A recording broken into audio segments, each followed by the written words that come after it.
Hello, everyone. Welcome back to twitch.tv/gamesdonequick. All I'm saying is, you know what time it is. It is time for Parallel Universe here on GDQ Hotfix. And before we get started, really quickly, I just want to say that if you like what you're seeing, if you like Shasta's show that came just before this, do all the things, or if you like what's going to come up, because I know that you're looking at that schedule on the break screen, I don't know, maybe go to youtube.com/gamesdonequick, check out the VODs from all the Hotfix shows and maybe the event that just happened. Who knows? Maybe I was a part of that. But we do have someone here who is also just a part of that, who's going to be showing off some of the newest stuff of all time, some of the newest stuff I've gotten on Parallel Universe in its, 2-year lifespan or something.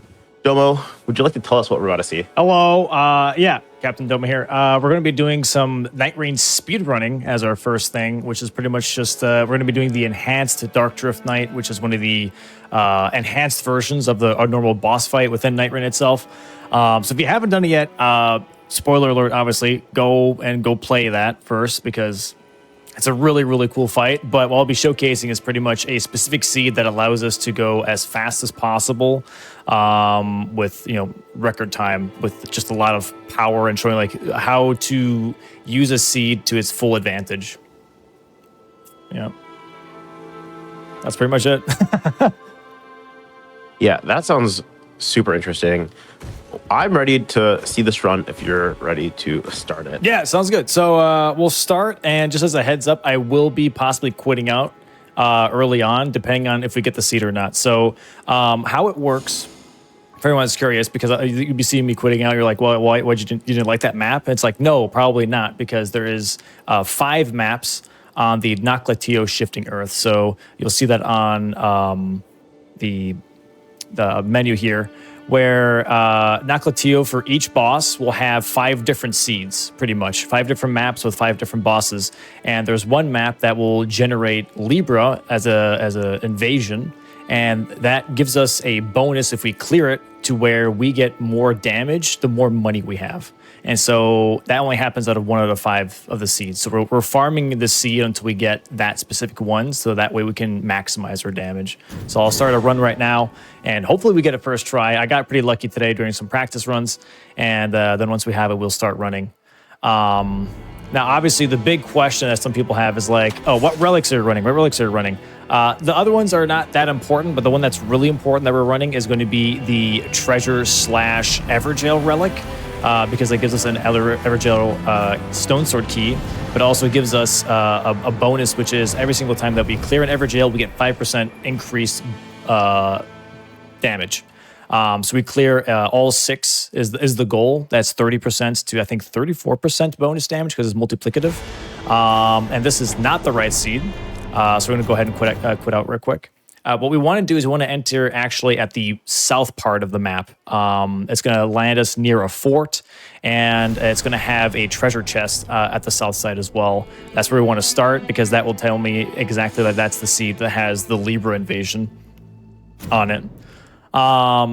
Yeah, so until then, we'll just be doing this for a hot second. Again, 1 out of 5, so 20% chance. Not that bad, not that bad. I'm going to take a quick sip of coffee while you load in here real quick. Yeah, and then I'm going to walk you through the routing, because this seed specifically has been kind of dissected, I would say. This is sadly also the seed. So this is the correct angle that we're supposed to come in, but this is supposed to be a fort and not a cathedral. So sadly, right entrance, wrong building. So we reset again. Yeah, so the routing for this is really interesting. It very much min-maxes on the boss clears / money that you can make. And also increases we have the route set up to where it increases the chances of getting a legendary weapon, because that is really, really important for obviously deleting the final boss, the enhanced Dark Drift Knight, because a lot of the legendary weapons are very strong in Nightreign specifically. You have like the America's Hammer, you've got Grafted Blade Grid Sword, which is one of the best ones early on anyways. And the best one, which surprisingly, in the base game, it's terrible. Well, it's not terrible, but it's not great. Okay, here we have the seed. We have the seed. This is perfectly. We have the entering here and the fort. So this is actually, this is the wrong seed. Sag.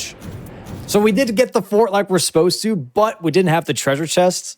at the south part, and instead it was on the east part. So this was the same entrance, same building, but wrong treasure chest. So we got debated there. So close. So close. But the legendary is the best one is actually the Mirai's Executioner's Greatsword, which is actually the Bellbearing Hunter's weapon, because it has an interesting passive that any enemy, so it's not just boss, but any enemy that you kill gives you a stacking damage bonus. And so if you get it early enough, you can just kill all the nobles, you can kill all the crabs, whatever you want. And by the end of the game, you'll have an insanely just like powerful weapon. All right, this is, again, the wrong seed. Fort is perfect, but the chest is here and not down here. The chest has got to be down here, so we'll reset again real quick. And hopefully we get that treasure chest in the south. This looks to be like a 1 in 5, right? We're getting super unlucky. Dude, I've had it to where I've done this for about 20 minutes straight once, but it's very rare that it takes this long. Like I said before, getting on GDQ today, I got the same seed 3 times in a row that I needed. So, like, it's very much just a roll of the dice type situation. Yeah, so the main goal is clearing all the Everjails, making sure that we clear, I think, 3 or 4 field bosses, kill Libra for the buff, and then we go straight into Naklatio, which is going to be the main city that you see on the bottom left. Because the main boss there, so every shifting earth has like a section, like the way Naklatio is going to have a main boss. And for Naklatio, it's Estelle. And if you kill Estelle, you're guaranteed a legendary. And so that's another chance pretty much for us to like get one more good weapon before we have to go fight Dark Drift Knight. And I think every single shifting earth besides the Scarlet Forest, I think, has a guaranteed legendary, because Crater, you're able to craft your own legendary by using the anvil, and Mountaintops, I believe Borealis, the ice dragon, is also a guaranteed legendary. So yeah, but like I mentioned, this seed allows us to get the Libra invasion on day 2, but also what this does is, for speedrunning specifically Nightreign, you want bosses on the day 1 and day 2 fights that are easy. There are some day 1 and day 2 bosses that take a lot of time, like Tibia Mariner, for example. It takes a lot of time. Revenant can be a little annoying, but can still be just fine. But you want the easy ones, like the Battlefield Commander, aka Commander O'Neill, and for everyone who has played Elden Ring, Centipede Demon, Gaping Dragon. The bosses that stand still a lot and just like take damage because they're just not moving enough are the best ones to go for. And let's see, again, that's the right entrance, wrong treasure chest. This is so unfortunate, dude, but I'm trying to quit out as fast as I can to try and get the run going. All I'm saying is, if Twitch chat really believed, maybe we'd be getting some primes for energy right now. So Domo could take all of your good energy and put it into good luck, so you can actually start this run. Feed the RNG machine with some primers. Maybe even some tier 1, 2, 3s. Who knows? Maybe some gift subs. The thing that is really important to keep in mind for Nightreign is that the day 1 and day 2 cycles are static time. Because like people will wonder, like, how do you speedrun Nightreign? And it's purely just boss execution. So we have the Cathedral this time, sadly. But it's pure boss execution. So day 1, night boss, day 2, night boss, and then the final boss is the only time you can save time. Everything else just does not matter because it's static. It's always going to be the same. You can't skip it. You can't, make it go longer necessarily. So the only time saves that you have is having quick boss fights. And that's why it's an interesting speed run, is because you have pretty much one day to get a good build for the first boss. You have another day to get a good build for the second boss, and then the final boss. So that's why it's like also really hard to try and beat other people's records, because the error for the margin for error is just like very small. And a little bit RNG, obviously, because it is a roguelike as well. So if someone gets Mirai's grafted Mirai's greatsword and you don't, you automatically won't beat that time, just because they just have so much bonus damage that you can't compete with. But speaking of legendary weapons, there is one more that I didn't talk about that is actually really, really good, and that is Morgoth's Cursed Sword. For a lot of the bosses in this game, Morgoth's just destroys. If they bleed, they will be annihilated by Morgoth's Cursed Sword. A lot of the legendary weapons in this game have gotten like an extra like bonus passive compared to base game Elden Ring, where not only does Morgoth's now have the cool Ash of War that has fire blood, but also it has a bonus that whenever you take a riposte, it will deal additional blood and fire damage, like extra ticks.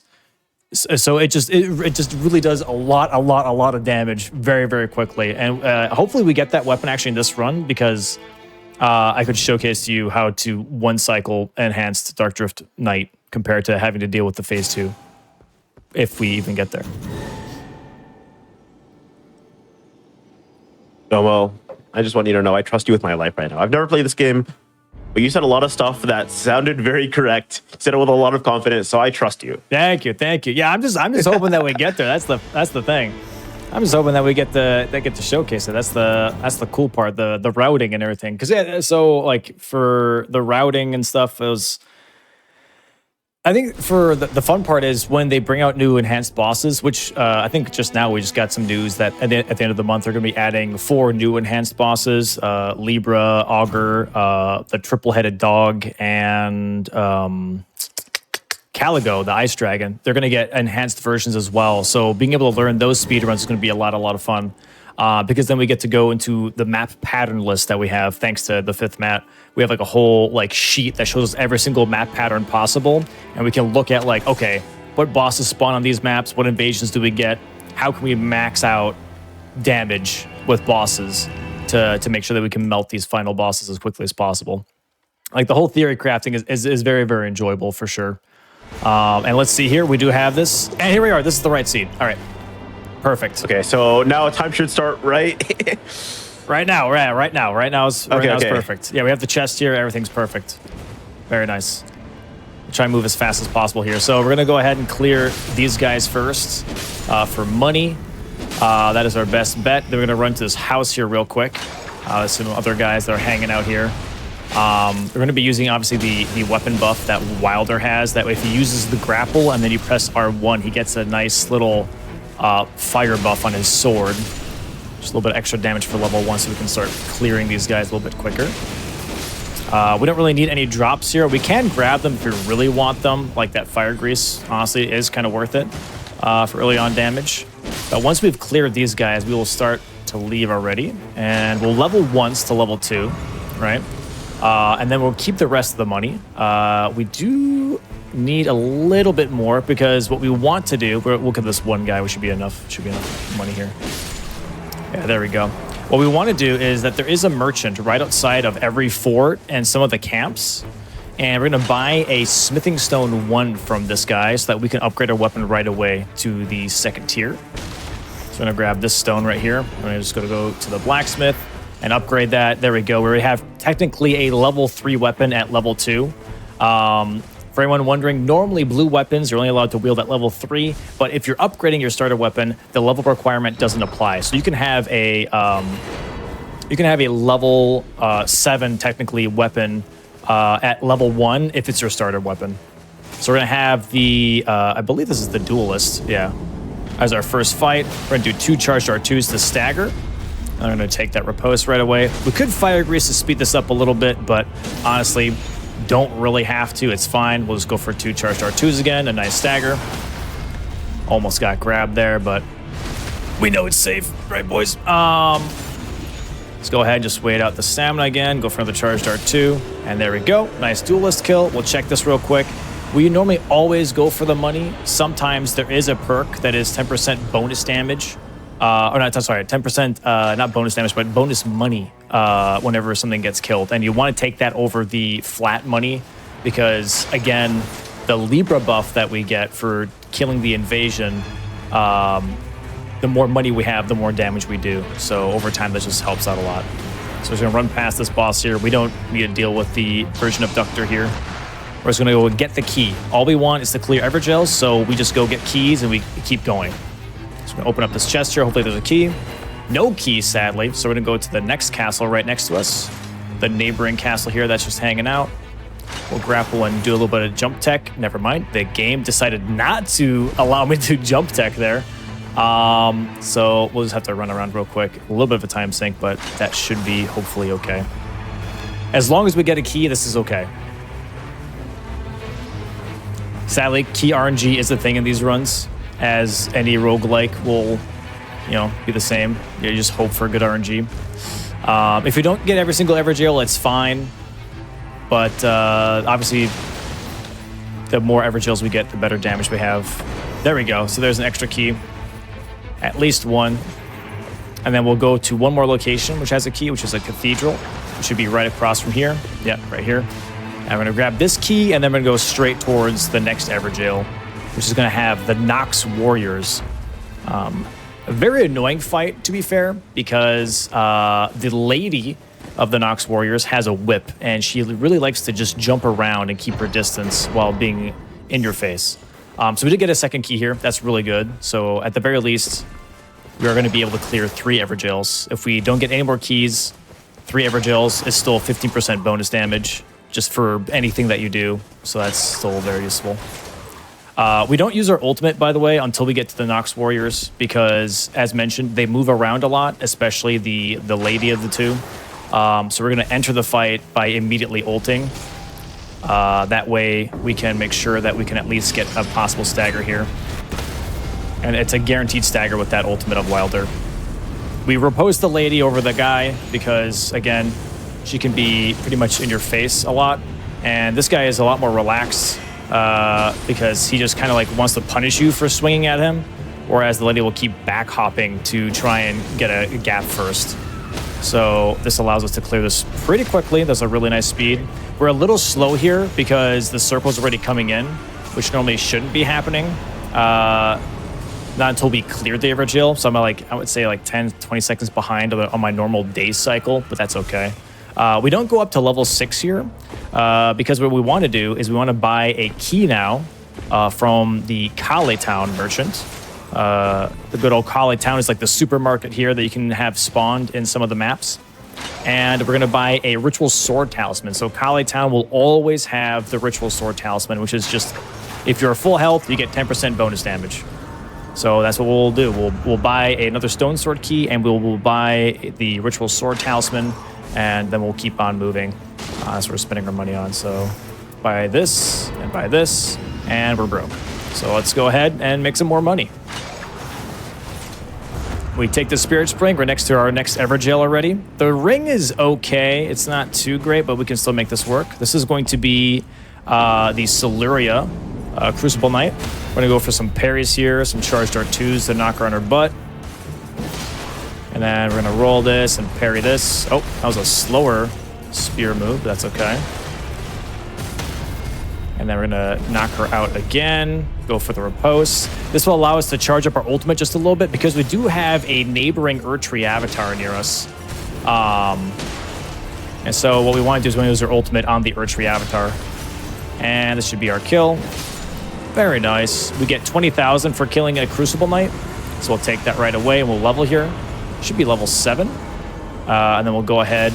We have Fire Grease as well, which is really good. But I'm going to hold on to my Fire Grease because we do have a moose across the street as well here. So we're going to go ahead and just go for this Erdtree avatar instead. And we're going to go straight for that charged ultimate to get that guaranteed stagger. I'll then go ahead and take that riposte.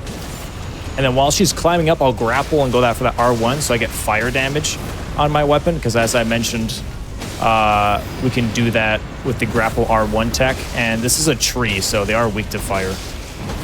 So this is definitely very worth doing that. We'll have to dodge this and buy some time real quick. She's stalling a little bit, but that's all right. That's all right. We roll here. Go for a charged R2. Should get another stagger here very soon. And again, that Ritual Sword Talisman is already making a difference. That 10% bonus damage, especially at, at a low level as ours. This is considered a big field boss. There we go. Let's hope that we get a legendary. These can drop legendaries, but it's not guaranteed. If we do, though, that'd be great. It's a purple. That's still all right. Death's Poker is really, really good. So we're going to go straight for that. This already amplifies our damage by a lot. Death's Poker is probably one of the best purple weapons in the game. And since luckily Wilder is a greatsword class, we have a really good chance of it dropping. So we're going to deal with the moose here now. There's a moose right up here. Hello, moose. I'm going to go ahead and fight the moose. Again, another boss that has a chance of dropping a legendary for us, which is exactly what we want. Just waiting for him to stall. There we go. I'm going to get hit here, but that's all right. We can go ahead and also... He is weak to fire, so I could do the grapple tech again in just a second here. But I'm going to go ahead and get this riposte here first. And then once we're done with this, we're going to go upstairs because there is going to be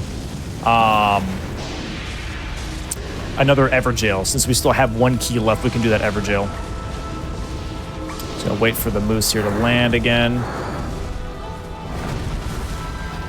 Go for a charging or 2. We sadly missed, but that's okay. I'm going to upgrade my weapon to fire real quick so we just do a little bit of bonus damage. And the nice thing here with our current weapon setup is that Death's Poker does frost, but our passive grapple thing gives us fire. So once we frost the moose or any other boss with Death's Poker, we can immediately reset it with the fire grease.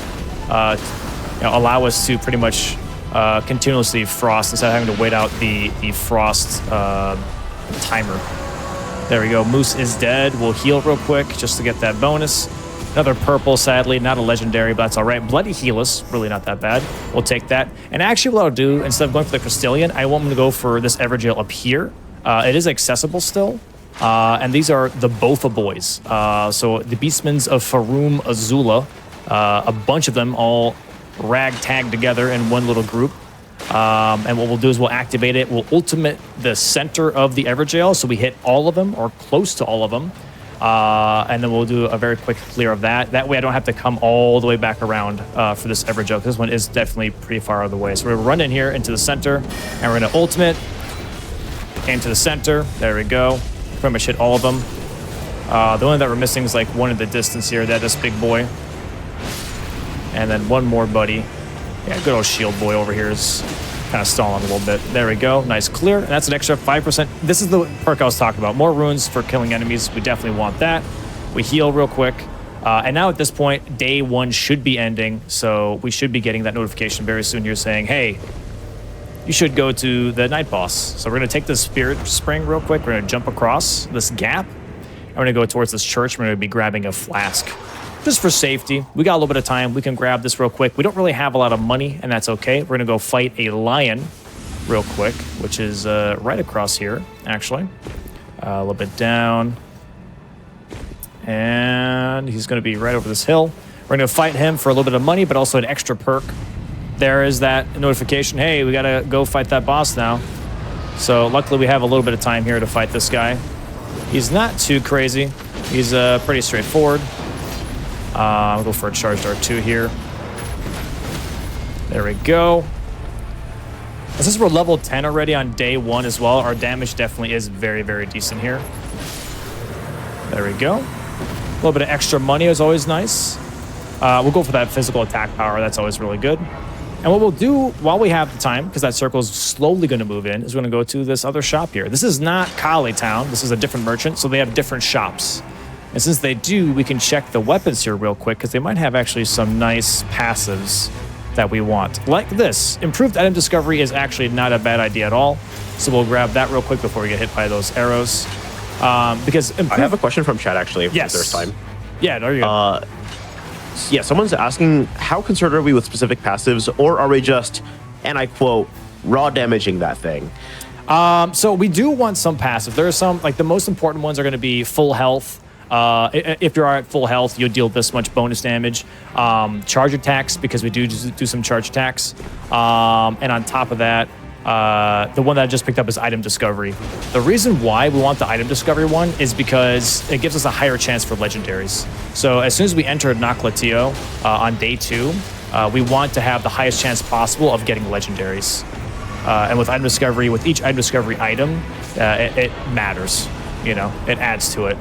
So it just gives us better chances of finding what we need, which is AKA the Morgoth's Curse Sword or the Mariah's Great Sword. Those are the 2 weapons that we're kind of eyeballing at this point. So now we are a little early, which is okay. We killed bosses like we're supposed to. And if you see this empty patch here, by the way, the boss of day 1 will always spawn in this empty patch. So if you ever wonder where the center of the circle is, it's right here. For how to fight the boss, it will spawn right here. And now these enemies will spawn a little bit early because I'm early, which is really, really nice. And since we have our passive that has fire, we get to clear these bad boys nice and easily because these hands, like a lot of other enemies in the game, actually don't like fire. As you can see, they kind of like whirl around because they're trying to like get rid of it. You know, good old elementary school stop, drop, and roll type rules. That's what they're trying to do, but sadly it doesn't work out for them. We're going to kill them as fast as possible so that the boss spawns as soon as the circle closes. So as soon as the blue circle touches the white circle, the boss will spawn. So we pretty much just wait that out at this point. So we're on time. We got our ultimate. We're good to go. I will pop this flesh for bonus damage, and then we will immediately ultimate here to knock him out. And we will take the riposte right away. Then after that, we will go ahead and use our Ash of War to make sure that we melt them as fast as possible. And there we go. That was a really nice centipede kill. Maybe like 4 or 5 seconds. That's not too bad. We'll get our perk here and we'll start running. So you don't have to wait, by the way, for the night for the fog to go away. We can just go into the storm and start running right off the bat. See if we can get another talisman here real quick. That's actually not that bad. We'll take that. RNGesus is looking down upon me. People bless. We'll go ahead and grab some healing here real quick. And we're gonna go for this this bird here. There's a bird tree that we're gonna grab just to take us across town a little bit quicker. Because we do have to get to the other side now. Sadly, we do not have any extra keys, which is very unfortunate. So we're just gonna go straight for this tree here instead. Once we get there, we'll go ahead and we'll fight a hippo and a giant cursed tree serpent. And then at that point, once we kill those 2 bosses, Libra will show up and take away some of our health. And we'll say, hey, if you want your health back, you gotta cough up some money, dude. And which we will, and then we'll kill him for it. That's the plan.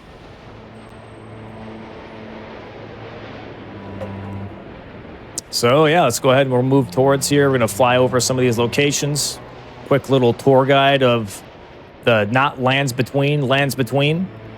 Then we're going to drop off right here because that spirit spring right there is the spirit spring that we need to get to that hippo.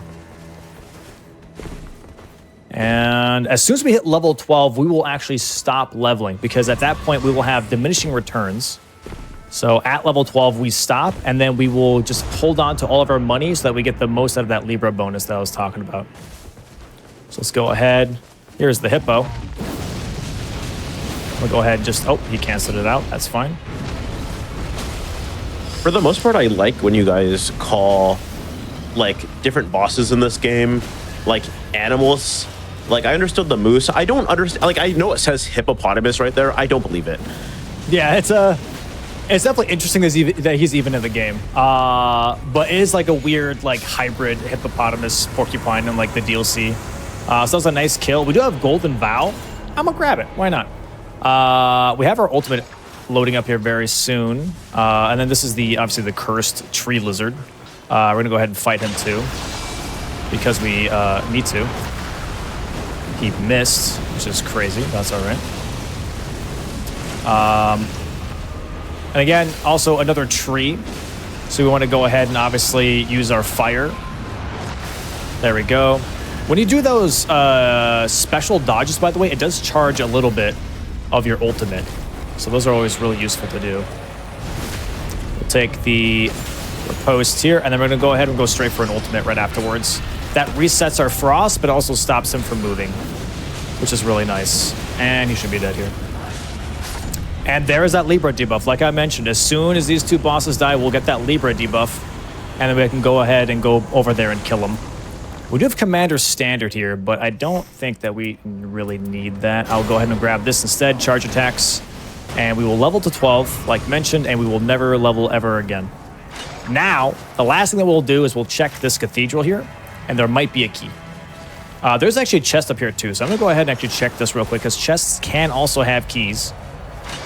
And hopefully we get lucky. Sometimes there's a key in there. Hello? No key, sadly. There's exalted flesh though. I will grab that. I do like some meat. So let's go ahead and grab that, and we'll go ahead and jump up here. The key for the holy cathedrals is going to be at the top with the little doot guys. So we're going to go ahead and jump up there real quick. And we'll pop open that chest. We'll run by, because standing in front of them is going to be even more annoying because they'll start smacking you. So we're going to run by. Is there any purple? No purple. Okay, we'll keep on going. Sadly, no keys. So this run, we're only going to be able to clear 4 Evergels and not 6 as intended, because the game just hates us. That's the motto. Let's go ahead and we'll go into the church here. We'll grab the flask. Normally we would do this Evergel next, but we don't have the key for that, so we can't do that. So let's go ahead and we'll fight Libra. This is a little rough because now we don't have our ultimate like we normally do for this fight. Oh, I should not be attacking him. First, I gotta pay. I want to break the curse. There we go. So now we get that bonus that I was talking about. And we'll take runes. We want extra runes now. So now we get the good old chest on our head. Ritual Sword Talisman would be nice, but also so successive. I don't know. That's a tough call, to be fair. We'll go ahead and we'll just do this. And then we're going to go ahead and fight him. And hopefully I don't die. Especially with not having my ultimate. This might be a little dangerous. I should stagger here very soon, though. Oh. I got to be a little careful here. And big swing attack. He thought he had us. He thought he had us. We'll go ahead and we'll dome him in the head here real quick. Take another charge attack. That's okay. We should be getting a frost proc here very soon. You know, I'm just gonna pop this real quick. That's okay. We'll just save some time. Some time and some headache. Pop him in the head. We get an extra. Ooh. I don't know actually if this is worth it. You know what? We'll send it. Why not? We'll have some fun. Yeah, I mean, we only have fun here on twitch.tv/GameStormQuick is all I'm saying. That's the plan. That's the plan. So now we have a passive of 10% bonus damage from the Evergel that we cleared, but then we also not 10% bonus damage, 10% more money from the Evergel that we cleared. But we also have a Golden Scarab Talisman now, which is 15% more money from everything that we clear. So the bonus that we get now of money is incredibly high. So that Libra buff that we have will be put to good use here. I will see if I can get a key here real quick and maybe still clear that Evergel. We do get a key, so I will go ahead and actually go back real quick and clear that. Because it is a pretty quick kill. It is a Godskin Noble in that Evergel, which with the parry shield is very easy to do. Just realized it is covered already by the zone. You know what? That's okay. We'll do it. We'll put a little risk to it. A little bit of risk it for the biscuit, as they say. We do have a good amount of damage. We've got a good amount of money. This should be okay. We'll try our best. We'll go ahead and heal here real quick, and we also get a little bit of iframes from activating this. And then we'll go ahead and just run up to him real quick already. Pull up my parry shield. Parry him real quick. We'll take this, get a frost proc. Yeah, there we go. Very nice. Big damage. 3 R1s should do it. Oh, he bamboozled me. We still got the kill, though. We'll heal real quick. We take the money, and we make out like bandits. GG's. Move as fast as possible. Use the grapple tech here. We'll go ahead and heal while we run out. Make sure that obviously we do not die. As the worst thing that can happen right now. We are at the edge of the circle now, and we're good to go. So now, since the circle is closing, we will go ahead and kill Loretta, although that might be a little bit of a waste of time early on now. So normally if we had a little bit of extra time and the circle wasn't as closed as it is, I would kill Loretta, but we use that time to kill that Evergel instead. So I'm going to go ahead and go straight into the city first and go kill Estelle, because as mentioned, that is our guaranteed legendary, and we definitely want a guaranteed quote-unquote Morgoth's Curse Sword, or quote-unquote guaranteed Morgoth's Curse Sword. That's what we want. That's what we want to see. That would be fantastic. Going into the city here, by the way, we do technically take a full kill route. That's the plan. Again, though, circle is already close. We're a bit short on time here, so we won't be able to kill every single reward drop in the city.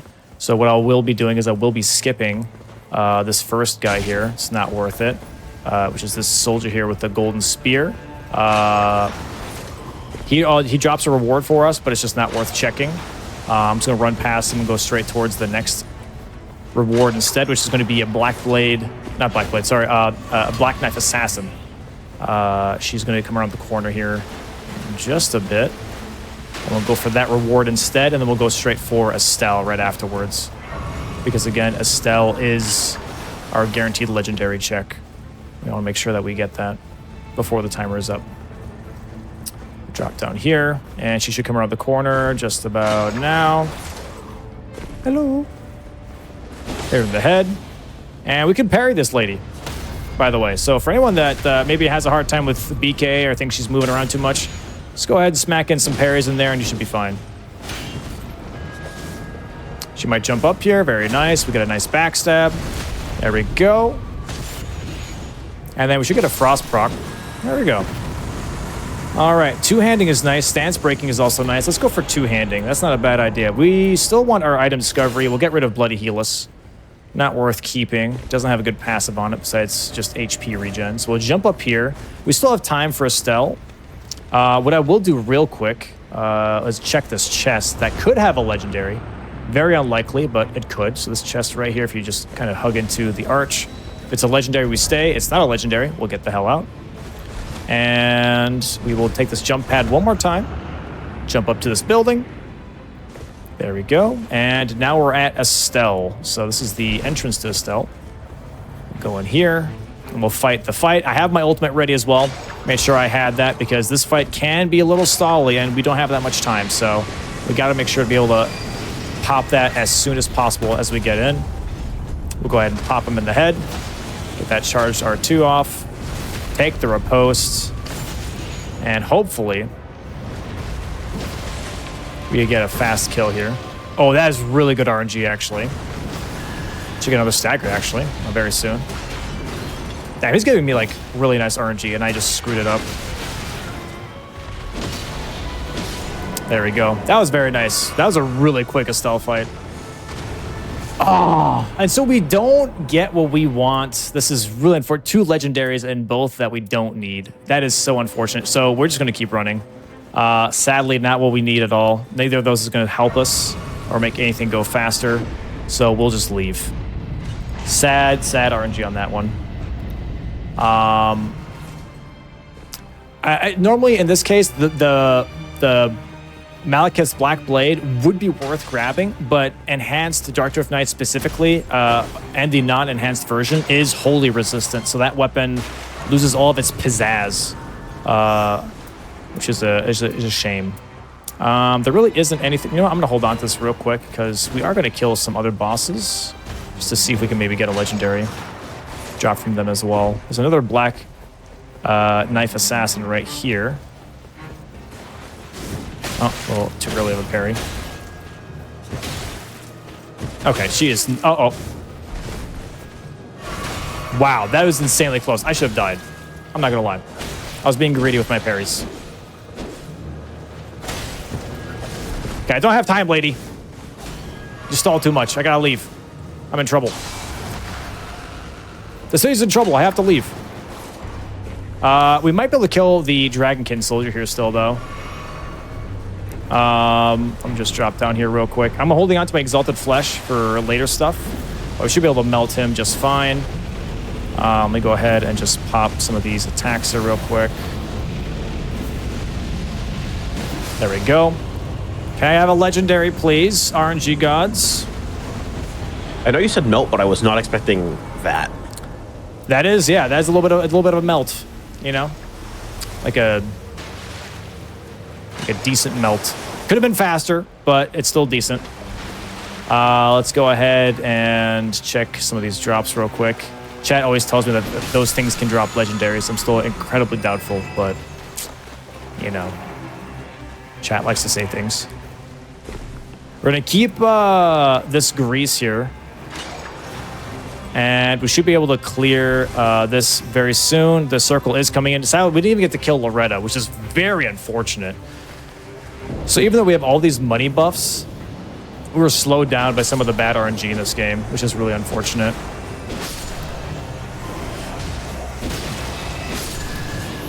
Once we kill this fight, though, we will drop the helmet piece that we have, or the talisman that gives us the helmet piece, because we won't make any more money after this. This guy's stalling just a little bit, but we should be fine. Actually, you know what? I'm going to drop it right now for the sake of making Commander O'Neill just die a little bit quicker. Oh, I ate that a little bit too soon. That's okay. Shouldn't matter too much. Might matter a little bit. Commander O'Neill's going to spawn right in front of me, and all we're going to do is we're going to use our Ash of War, and he's going to die.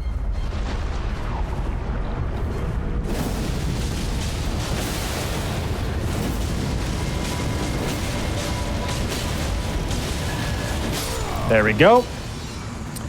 All right, and now let's hope that we get some good RNG on the boss. Moving into Enhanced Dark Drift Night.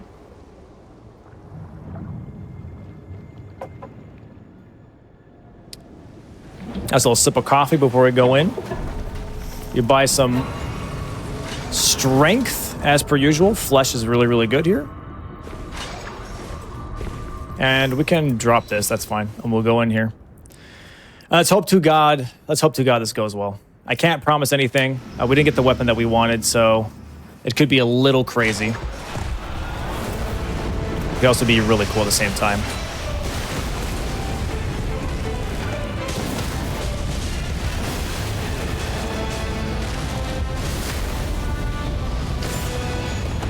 Good start. Sadly, not what we fully needed, but it's still decent. We'll try and build up some damage here.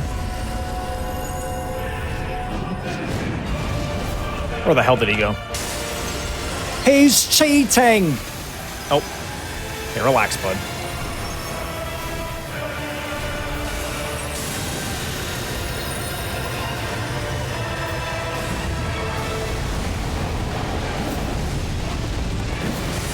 What the? Okay, that was unusual.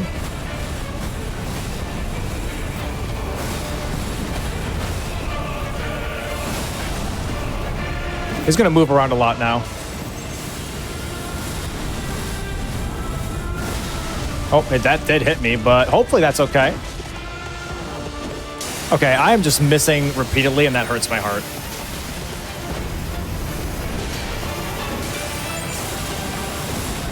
Okay. Oh, I was trying to grapple him, and it grappled the terrain instead, and he just punished me for that. That's crazy. Yeah, that's all I wanted to do. Well, and that is 3, 2, time. So, could have been better. GG's. Could have been better. Could have been worse. I don't believe you. You could say that is like the best run anyone has ever done in the history of time, and no one will ever beat that, and I would believe you. That was insane.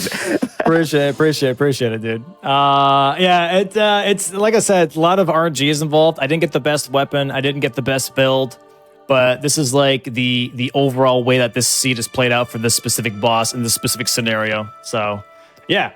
That was still a cool showcase. So luckily we did get some good RNG with the Death Poker. That helped a lot. If we didn't get that, it would have been actually probably way worse. So yeah, that's that, man. Yeah, there's just a wave of GGs in the chat, a wave of clap emojis. Everyone absolutely loved that. But I know that coming up we have a little bit of a bingo showcase, right? Yes, we do. About a little bit? Yeah. So we'll be showcasing. So Little Aggie and I are going to be showcasing some Nightreign bingo. Been working on that for about a week and a half now. We did some practice matches earlier this week.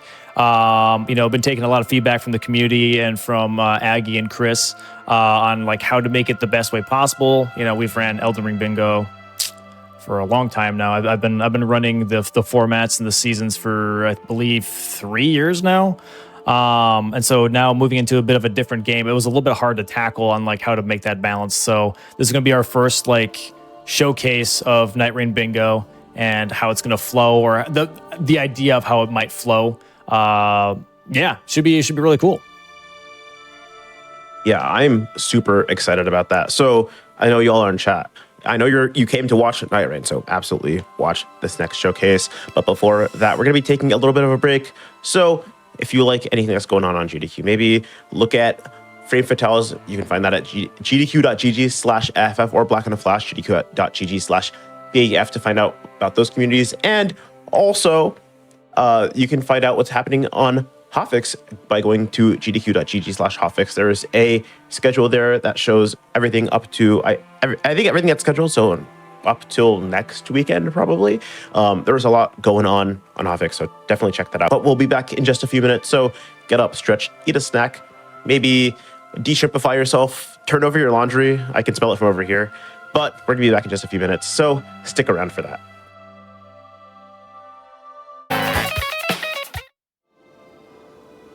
Hello, everyone, and welcome back to Parallel Universe here on GDQ Hotfix. And before we get started, I just want to say I know everyone in Twitch chat is a Discord user because, you know, you want to watch your favorite streams, you want to join their Discord servers. GDQ has one too, and also we have a role that you can react to a bot to get a role. If you like Hotfix, maybe if you love Hotfix, maybe even if you are a Hotfix enjoyer, who knows? But if you like our content, maybe consider joining our Discord and clicking that role react to get that role to get notified of anything that happens on GDQ Hotfix. But with that out of the way, we have some big showings coming up right now. I don't know who wants to start, but I guess whoever wants to start the introductions, you can go ahead and do that. Captain Domo here. Going to be showcasing Nightreign Bingo with my buddy Aggie. Hello. And yeah, should we go into detail, I guess, like how this kind of works out, how it's planned out? Is that, should we just do that first? Think that's a great idea, Dom. All right. Thank you, Aggie. You're welcome, Dom. So pretty much the way it's kind of approached is we are using the Fifth Mat's current randomizer, de-randomizer software, which allows both Aggie and I to use the same exact seed/map pattern to play on. That way it's at least semi-fair in the sense of like we get the same locations and we get the same bosses.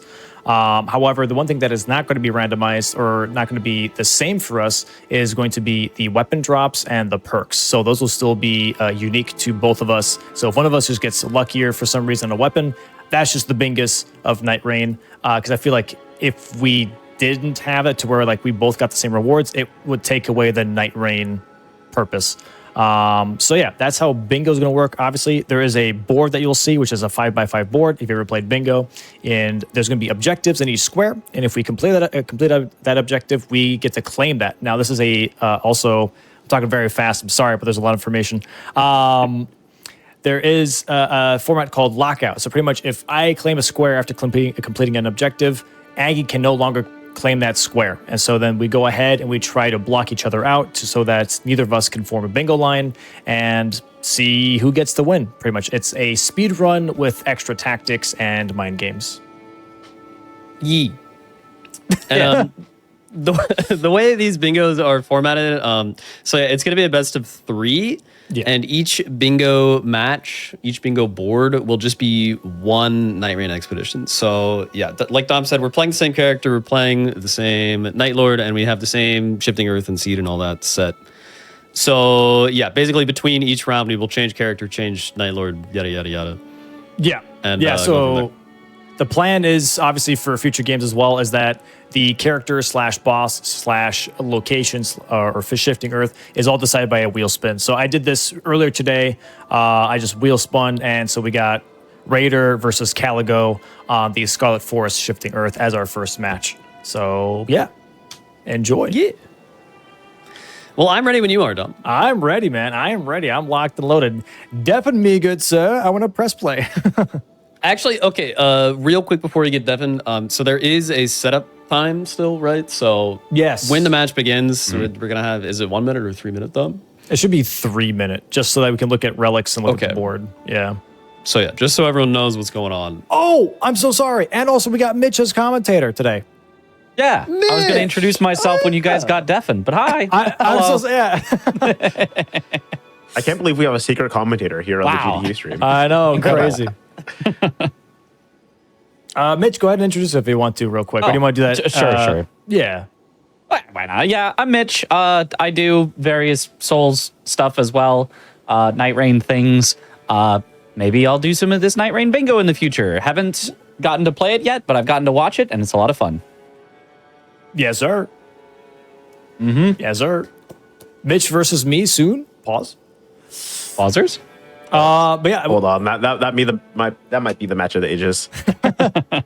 should be a lot of fun. Yeah, I don't want to stall too much, but I definitely mentioned this soon that as after GDQ, I'll be releasing this to be more public to like have more people try it out too. So hopefully we can see more people play this in general. It's very much a work in progress format. Yeah, right? The game is so new. The randomizer's like less than a week old. So yeah, we're still working out the kinks, but yeah, it should be fun. Should be fun. All right, let's get rolling. All right. Good luck, Domulus. Good luck, Aggie, and timer should start in 3, 2, 1, go. Oh, sorry.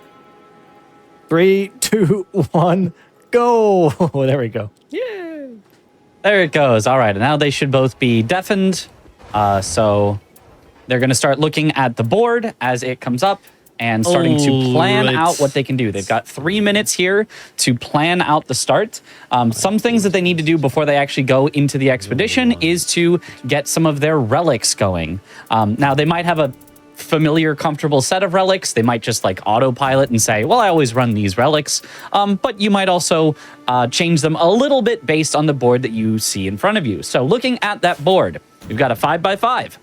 Anytime that one of them completes an objective that is named on the square, they get that square, their opponent cannot get it anymore. So every single square is a race. It's basically like we've got 25 individual races going on, and whoever can win the correct ones or more of them will win. If one of the contestants can get 5 of those objectives in a row, this could be a horizontal row. This could be a vertical column. This could even be diagonally going through the center. If they can get 5 in a row, they win automatically. If instead they cannot get an entire row, then whoever has more of the squares at the end of the match will win. If they get the same amount, I guess they tie. We haven't really had to deal with ties in other bingo settings, but in this one, a tie absolutely can happen because they are only doing one match, it's a best of 3, but because they're only doing one expedition per match, it's possible that they won't get everything done in a single expedition. So, for example, there is a square that says clear an Everjail at level 1. If both of them decide to level up to level 2 before going to their first Everjail, that doesn't really become possible anymore. They might not be able to complete that. And so maybe we end up where both of them have only 12 squares at the end, and that could be a tie. But we'll see if that happens. Yeah, like they were saying, this is like still very much a work in progress, right? Because this is like super new. Mm-hmm. It is super new. They have been testing this out for the last, around week-ish since they got back from Summer Games Done Quick, but it is very much a work in progress. Something that they're working on what the squares should be. They're working on what the format should be. Is this best of 3 cool? I think the best of 3 is awesome. Should it be a single expedition? Maybe, if Clear Everjail at level 1 is still on the board at the end of the game, maybe they both go back into a second expedition and try to get it. Like, who knows, right? There's a lot of things that they could still try out, but for now, we've got an interesting format ahead of us that should be interesting. And then another thing to look at here is that they both will have things, a lot of things are going to be similar. They're both using the same character.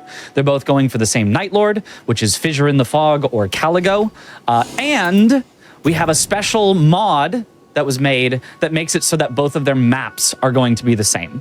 That doesn't mean every single thing is going to be the same. That doesn't mean they're both going to get the same weapons and all that. But the overall map structure will be the same. So it's not like one of them is going to start right next to the Everjail to do it at level 1, and the other person is going to start on the entire opposite side of the map with nothing around them. So it just makes it a little more consistent and fair between the players, and it really is like a race of who can play better rather than just who happens to get a luckier start. Although, you know, it does look like they might be... Are they starting the same? This looks like they're slightly different here.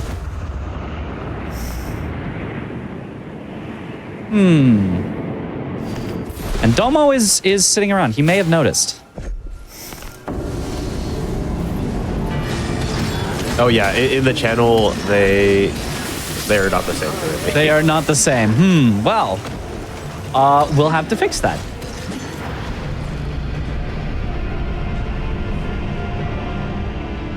Classic. Good old tech issues. It wouldn't be a, you know, start to an experimental bingo without a little bit of tech issues. Yeah, like we were just saying, it's super experimental, and like this mod was just made. All this stuff is super hot off the press. So if there's like a little bit of issues, like please don't mind those. Yeah. But by the time this gets released like fully publicly, right? Like a lot of these should just be fully gone. Yeah, definitely. There's a reason this is like the, you know, start and testing it out as opposed to like the, oh yeah, this is the finalized version. Release it to everyone. Now, it still could be fun, honestly, to play even without everything being perfectly the same, but we will try to fix that and get it working here. So Yeah. they'll probably get undeafened. Yeah. We're back. We're back. So the thing is, like, I wonder if, like, so the way the seed is also set up with the de-randomizer is a little finicky.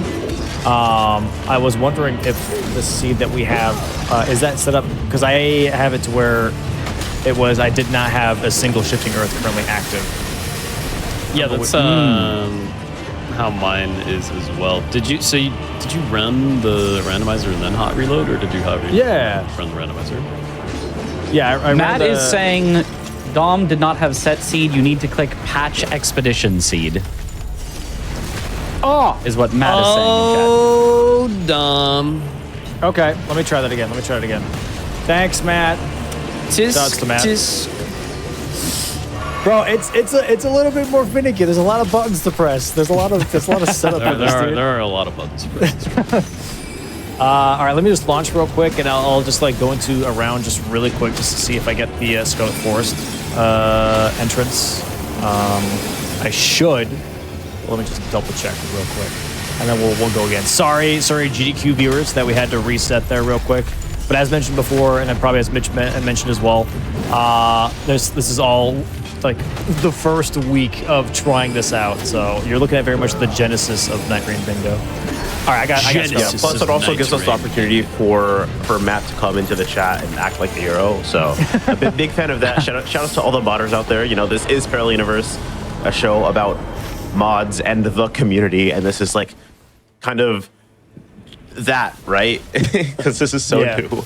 So True. All right, I did launch though, and I did get Scarlet Forest, so we're good to go.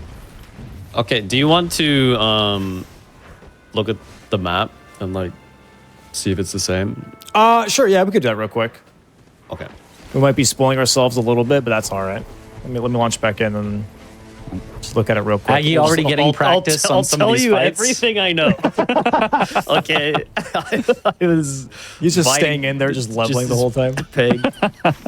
He's already level 4. Yeah. Okay, so I enter like northwest, treasure chests, northwest as well. I'll send you a screenshot. Just look if your map is the same as my map. Yes, it is. Okay. And I'll reveal my knowledge that Everjail that I did on that map is Crystallians. Okay. Thank you. That's all I know. Interesting. It is interesting. It's definitely interesting. All right. Well, hold on to that then. Okay. Are we ready to run it back? Yeah. I'm loading back in, and then we should be good to go. I did reshuffle the boards at the very least. That will be different. But yeah, now we should be good to go. All right. Let me go ahead and start the timer again. Are we all set on everything else? Okay, cool. All Can right, you so- share your screen again? Oh, me? Yeah, sorry. Yeah. There we go. All right. All right. 3, 2, 1, and oh, go. There we go. Good luck. Good luck.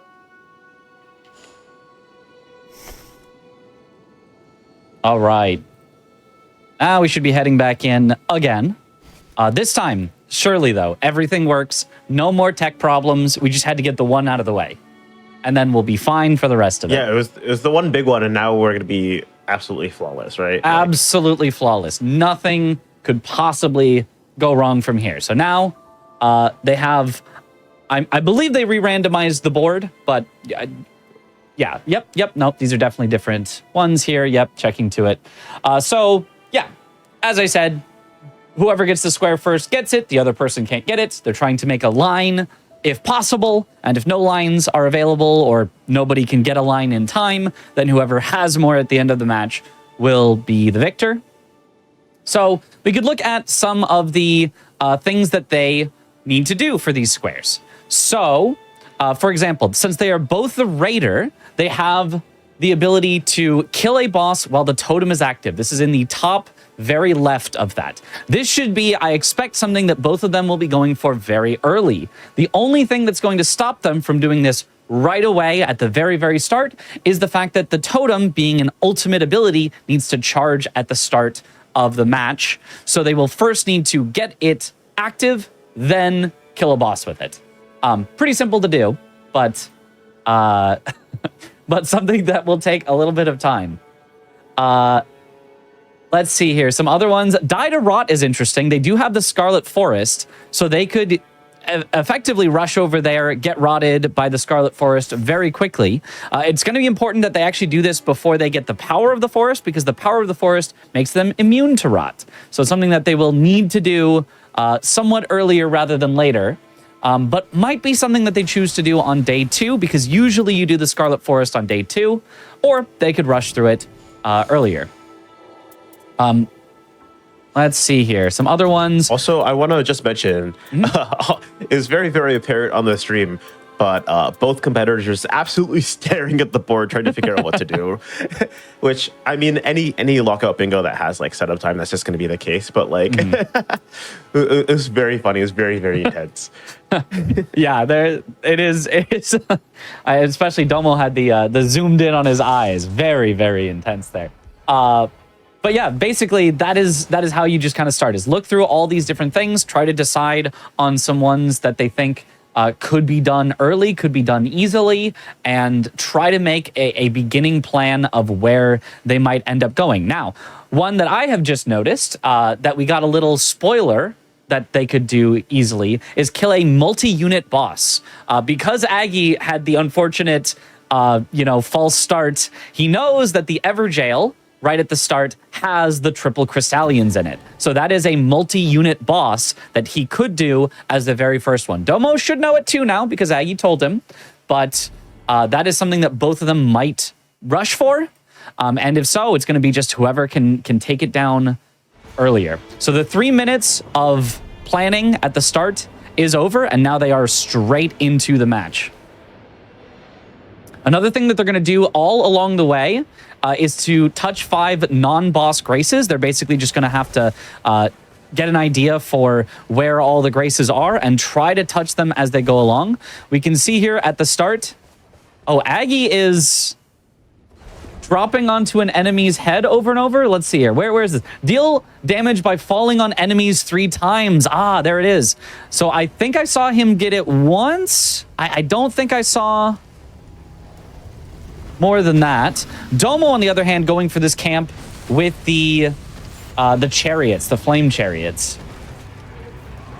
Oh man, there's so many, all these squares on the board. This game is so fast, it's hard to even look at where they're going. So, Aggie did not get the jumping on enemies, but Domo, what is he going for? Maybe it's defeat a boss without locking on. These flame chariots, I believe, would count as a boss for the entire 3 of them. And you really don't need to lock onto them. So I think that's what he's going for here, which is a square towards the bottom left, defeat a boss without locking on. And then, if so, he would mark it right as soon as it says boss defeated here. Enemy felled. Oh, a multi-unit boss. Okay, he got the multi-unit boss. Did he lock on? I'm not sure if he sees defeat a boss without lock. I don't think he locked on. I don't think. Oh, well. Well, there's our multi-unit boss right there. And let's see here. Aggie taking the hawk immediately, going somewhere else. He has marked a castle fort here. So he might be going for clear a ruin and a fort, which is towards the bottom right. Oh, chat's saying they think they saw a lock on. That makes sense. You really don't need to lock onto those guys. He might have pressed it accidentally. So maybe lost himself that square temporarily, but he still might be able to get it. Or Aggie might be rushing. Oh, Aggie, I saw, fell onto this pot here. So I believe that makes 2. It's at least 1 for sure. Ooh, didn't get it this time, though. He's trying to get it while it's spinning. Domo going for, I think, the exact same fort, trying to get it. Aggie having a little trouble getting that falling damage. It seems to be a little inconsistent. I don't know exactly how you trigger it, if there's a specific height you need. Oh, going for it. There, he's got the damage. That's definitely a second time. He just needs 1 more. It almost feels like enemies become immune as soon as you get it once on them. He's going for it. He's almost got it. There it is. There's the 3rd time. He can mark the square. He's got it. Deal damage by falling on enemies 3 times. Now they're both rushing towards the top of this, probably trying to clear out the fort, which is this Crystallian plus other scholar guy. And Aggie actually going straight for the activating a local clue. That's his first local clue there. Where Domo going straight for clearing the fort. Aggie, it looks like, is actually skipping this fort. He does not want this, whereas Domo does. And Domo has activated the totem. So he got enough of the power up to be able to activate the totem. Now he just needs to defeat this boss before it expires. And it's expired! It doesn't count! He's lost the square for himself. Aggie almost has his totem up, so he will be able to get it soon, but unfortunately, Domo activated that totem just too early. He probably wanted to save it for some of the last few hits, but it just completely wore out. Now, Domo does have the local clue as well. So they have sort of tied up on that, and they are currently tied in squares. And Domo just has that 1 fort cleared, whereas Aggie has progress running towards wherever the heck he's going. There's way too much going on right now. Aggie killing a scarab here, trying to get a talisman. And let's see here. What might they be going? Ooh, I see ride 3 unique spectral hawks. I did notice that Aggie has already ridden 1 of the unique spectral hawks. It looks like this is going to be his second. Kind of just taking him back where he was. Yeah, and I know we were talking about this a little bit earlier in the green room. This game's bingo, since you're locked into only doing like 1 expedition or whatever it's called, right? It's gonna just naturally be way faster than like if you've seen like regular Elden Ring bingo. So it's just naturally like literally double the pace of like the fastest Elden Ring bingos, right? Absolutely. Now, because it is so fast, we have made it a best of 3 so that it's not just like, oh, that was it? We're done now, I guess. But yeah, each individual match is, very, very quick. Aggie's got his second local clue there. So he's marked the square. That makes it 2-1 in Aggie's favor. Domo doing a Sorcerer's Rise here, which, is a rise. There is on the board clear a ruin and a rise. So he's kind of getting set up for that, it looks like. Aggie now taking out, it looks like it's going to be his first fort here. I think he did lock on, though. So I'm surprised neither of them has gone for defeat a boss without locking on. Like, that is not a hard square to do. Oh, but he can defeat it with the totem as well. All he's got to do is send the totem here, and he probably will be able to get it. He's breaking stuff instead. Come on, Aggie, just defeat him with the... Just use the totem...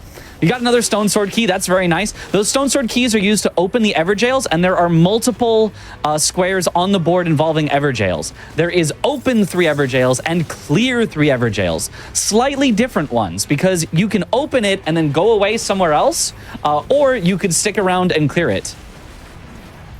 Okay, Aggie definitely locking on, clearing out this fort. Is he going to send the totem to try to get the square? No, he's... I think that's frosting multiple times on the same enemy. There it is. Frostbite the same enemy 2 times in the bottom left. I didn't notice that square, but he just got it. Very nice. So he wanted that one over using the totem.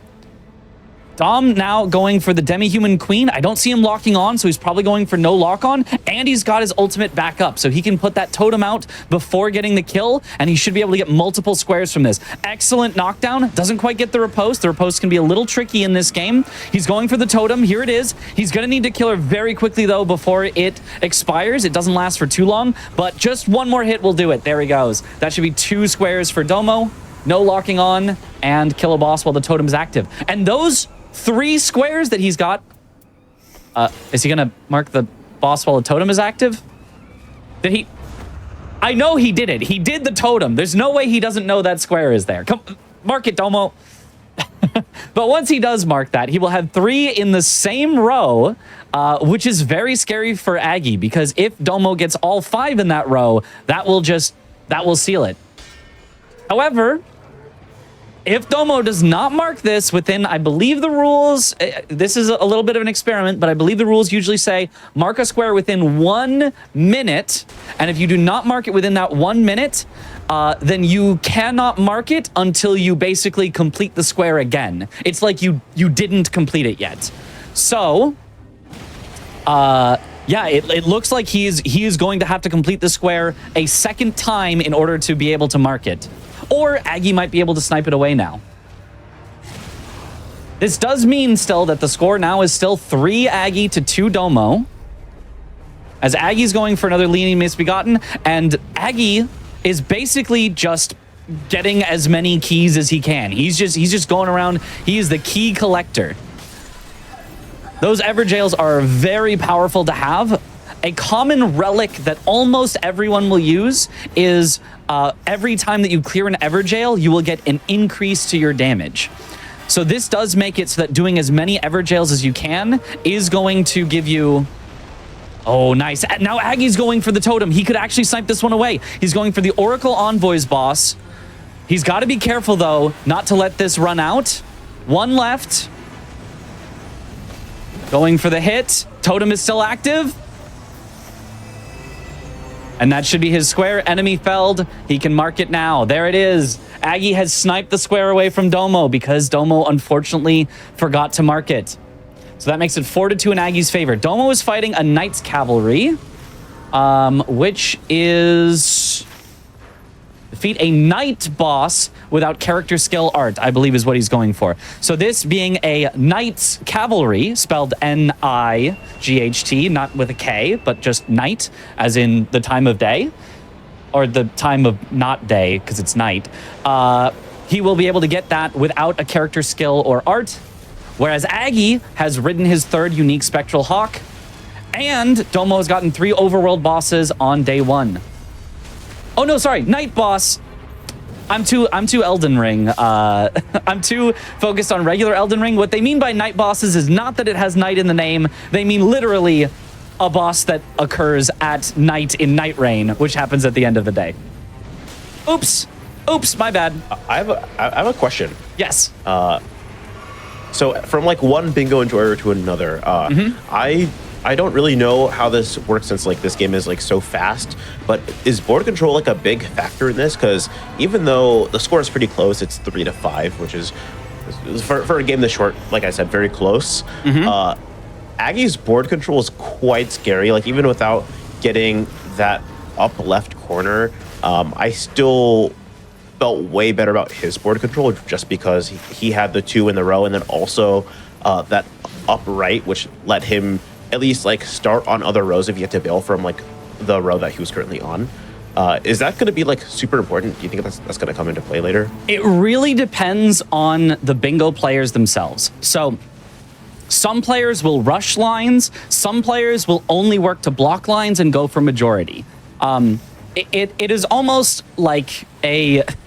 It's kind of I feel like a slightly false statement, but I feel like a lot of people have this perspective that, oh, the good players always go for majority, and then like, you know, the less good players will try to sneak out lines. But that's not necessarily true. It's just that, you know, good players sometimes know that they don't need to get lines if they feel like they're in a favorable position. So it depends on the player. Some players will absolutely go for lines, and others will like pretend to go for lines to make you try to block them while they go for something else. Either way, the board is always my necessary. experience comes from like that, where it's like a lot of brain games and a lot of going for like majority, but like if you get a line, you get a line. You know what I mean? Absolutely. So I think it's super interesting seeing it in just like a completely different context here. Yeah. And so, yeah, as you said, Aggie definitely right now does have the better position because he has blocked Domo's line. If Domo had remembered to mark kill a boss while the totem is active, boy, that would be scary for Aggie. Domo would be one square away from just winning the whole thing, and they would both basically have to rush to clear 2 ruins. But instead, because Aggie has already blocked that line, he doesn't have to worry, and instead, Domo has to worry about Aggie getting either the second column up and down that he already has 3 in, or about getting that top row, which he already has 2 in. So Domo definitely on the back foot in terms of the map, or the square, the board positioning. But, you know, the square count is very similar, 5 to 3. It is definitely not too dissimilar. Yeah, it doesn't seem unwinnable, but it just seems difficult. Yeah, I mean, it's only night 1, and, you know, a lot of those that they've gotten were, like, quick little easy ones, and if literally one square swung the other way, it would be 4 to 4. Like, it's pretty much as close as it can be, or it would have been, except that Aggie has now opened his 3rd ever jail, which means if Aggie completes the night boss before Domo without using his character skill or his ultimate art, he just wins. So Domo needs to go for this night boss as fast as possible. And you can see that is what he's doing. Aggie is actually slow to spawning in the enemies before the night boss. If you get there early, you can spawn them early and start fighting them, which is what Domo has done, but Aggie chose to go for that 3rd ever jail instead. So he's now a little slow getting here. So this will probably be Domo's square, which will catch him up a bit. You know, it'll take away both of Aggie's lines that he's set up, so now the board doesn't seem nearly as threatening, and it will catch him up in square count, so it'll only be 6 to 4. Again, only a 2 square lead, which, you know, is really not that much at all. Now, Domo's using this Rosas's axe, which has a very, very cool, I think it's the weapon art, or maybe it's just the charged art too, where it activates these extra skeletons, whereas Aggie is just using the regular Raider weapon with Frost. Domo has now swapped to dual-wielding these great hammers and just jump attacking with the 2 of them. Has already gotten a good stagger, but Aggie's actually maybe doing more damage. He's catching up a little bit. It is really neck and neck on this. Both of them are not using their character skills or their ultimate art. Oh no, Domo gets the really, really unfortunate blob that you kind of just have to run out of. He's tanking it a little. He knows he has to rush. Aggie is going for trying to rot with this rotten battle hammer. Oh my gosh, it is so close. Aggie probably has the very slight lead in health. Domo got the knockdown, but he didn't get the riposte. The riposte would have done so much damage. Oh my gosh. Aggie's still just maybe with like a 5% health lead on it. Oh, and he's got the riposte. He's got the riposte. This might do it. Aggie might win right here. That does it. That does it. Aggie has won. What an absolute rush of a game. He knew his line and he got there just quicker. Oh my goodness. Wow. Oh, wow, what a match. I have not seen a match end on day 1 before, but there it is. Before day 2 begins. Yo, GG's. That was a cheeky one, I won't lie. GG's. That was a very cheeky one. Oh, that was pretty cheeky. That was unfortunate. How she goes sometimes. Were you close on getting the night balls? It's like 2 seconds. Really? He had it dead before you marked the square. He just needed to wait for victory. Oh, wow. Yeah. I thought you were going to get that, honestly, because I assumed you'd be much higher level than me. I was level only 7. Really? Wow, okay. I was 4, but, yeah, I don't know. Yeah. I had a good load up.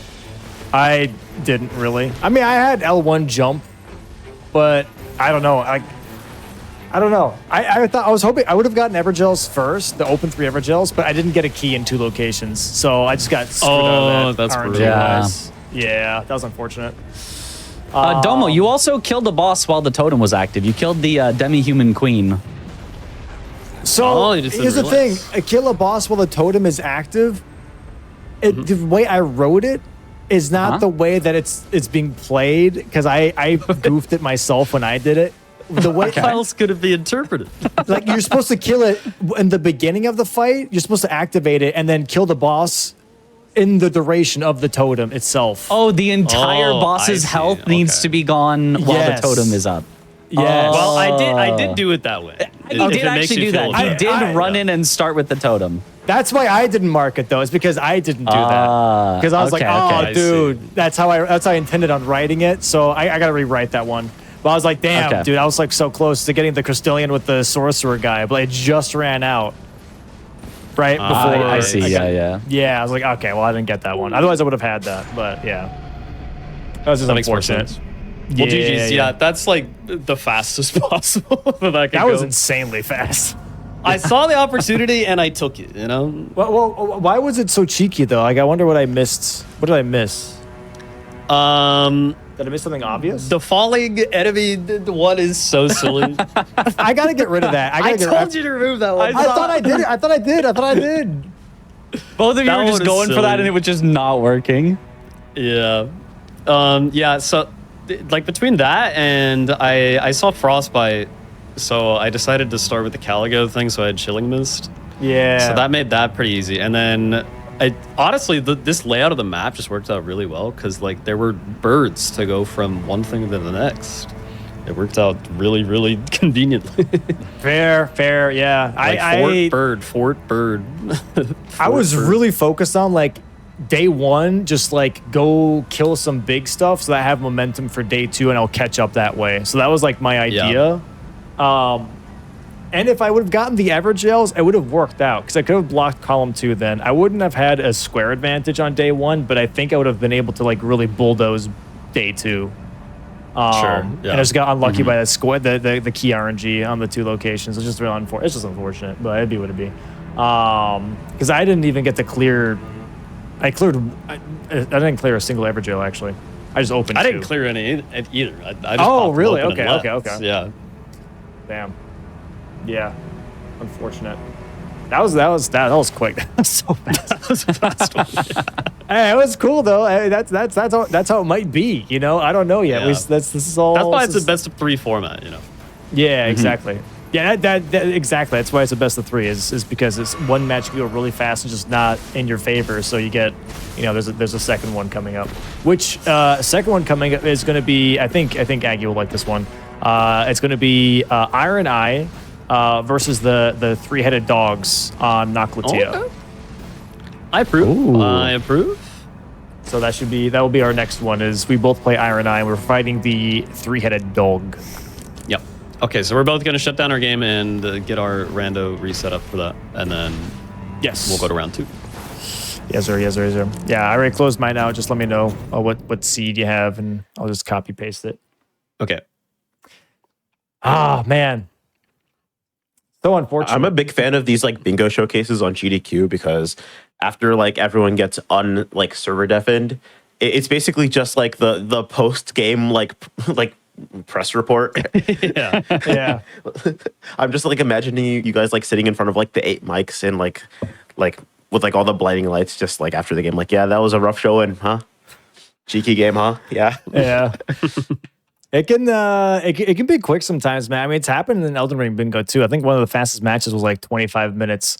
Just sometimes like things just really line up for you, and then you take advantage, and then those are honestly in of itself really fun matches just to see it, because then you see like how optimized it can be as well, which is always really neat. Yeah, and I think it makes all the other matches more exciting, knowing that these matches really could end at any moment. When we say like it could be over in 15 minutes, we mean no, literally games end in 15 minutes sometimes, and like you have to be aware of those lines going on. You can't just ignore them and say, "Oh, I'll win on majority eventually."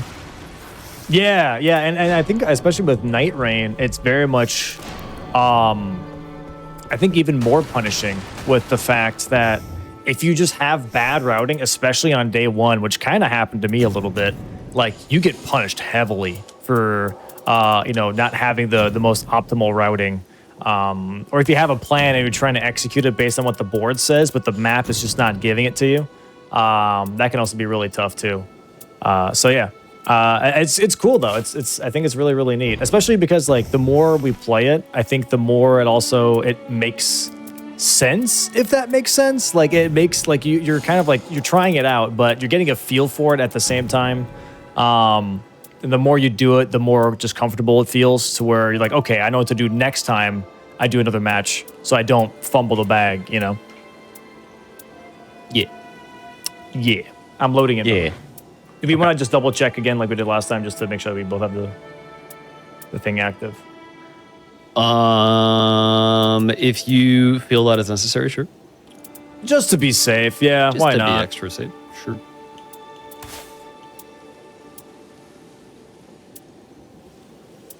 All right. Going on Iron Eye. And Dog. Dog. Which I think this is going to be interesting. All right. Okay, we're gonna load in and just check the map. Yeah, just load in and check real quick, yeah. Okay.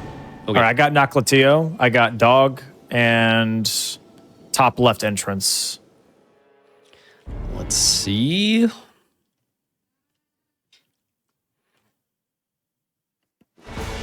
And when you guys get the chance, make sure to share your screens again. Oh, right. Sorry. My apologies. Yeah, All looks all good? good, Dump. All right, cool.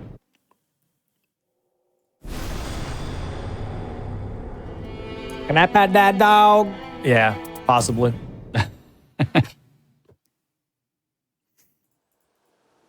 Okay, I am all set for round 2.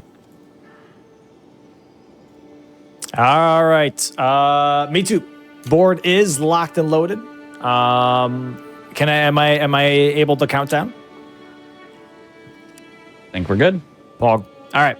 And 3, 2, 1, go. Good luck, Aggie.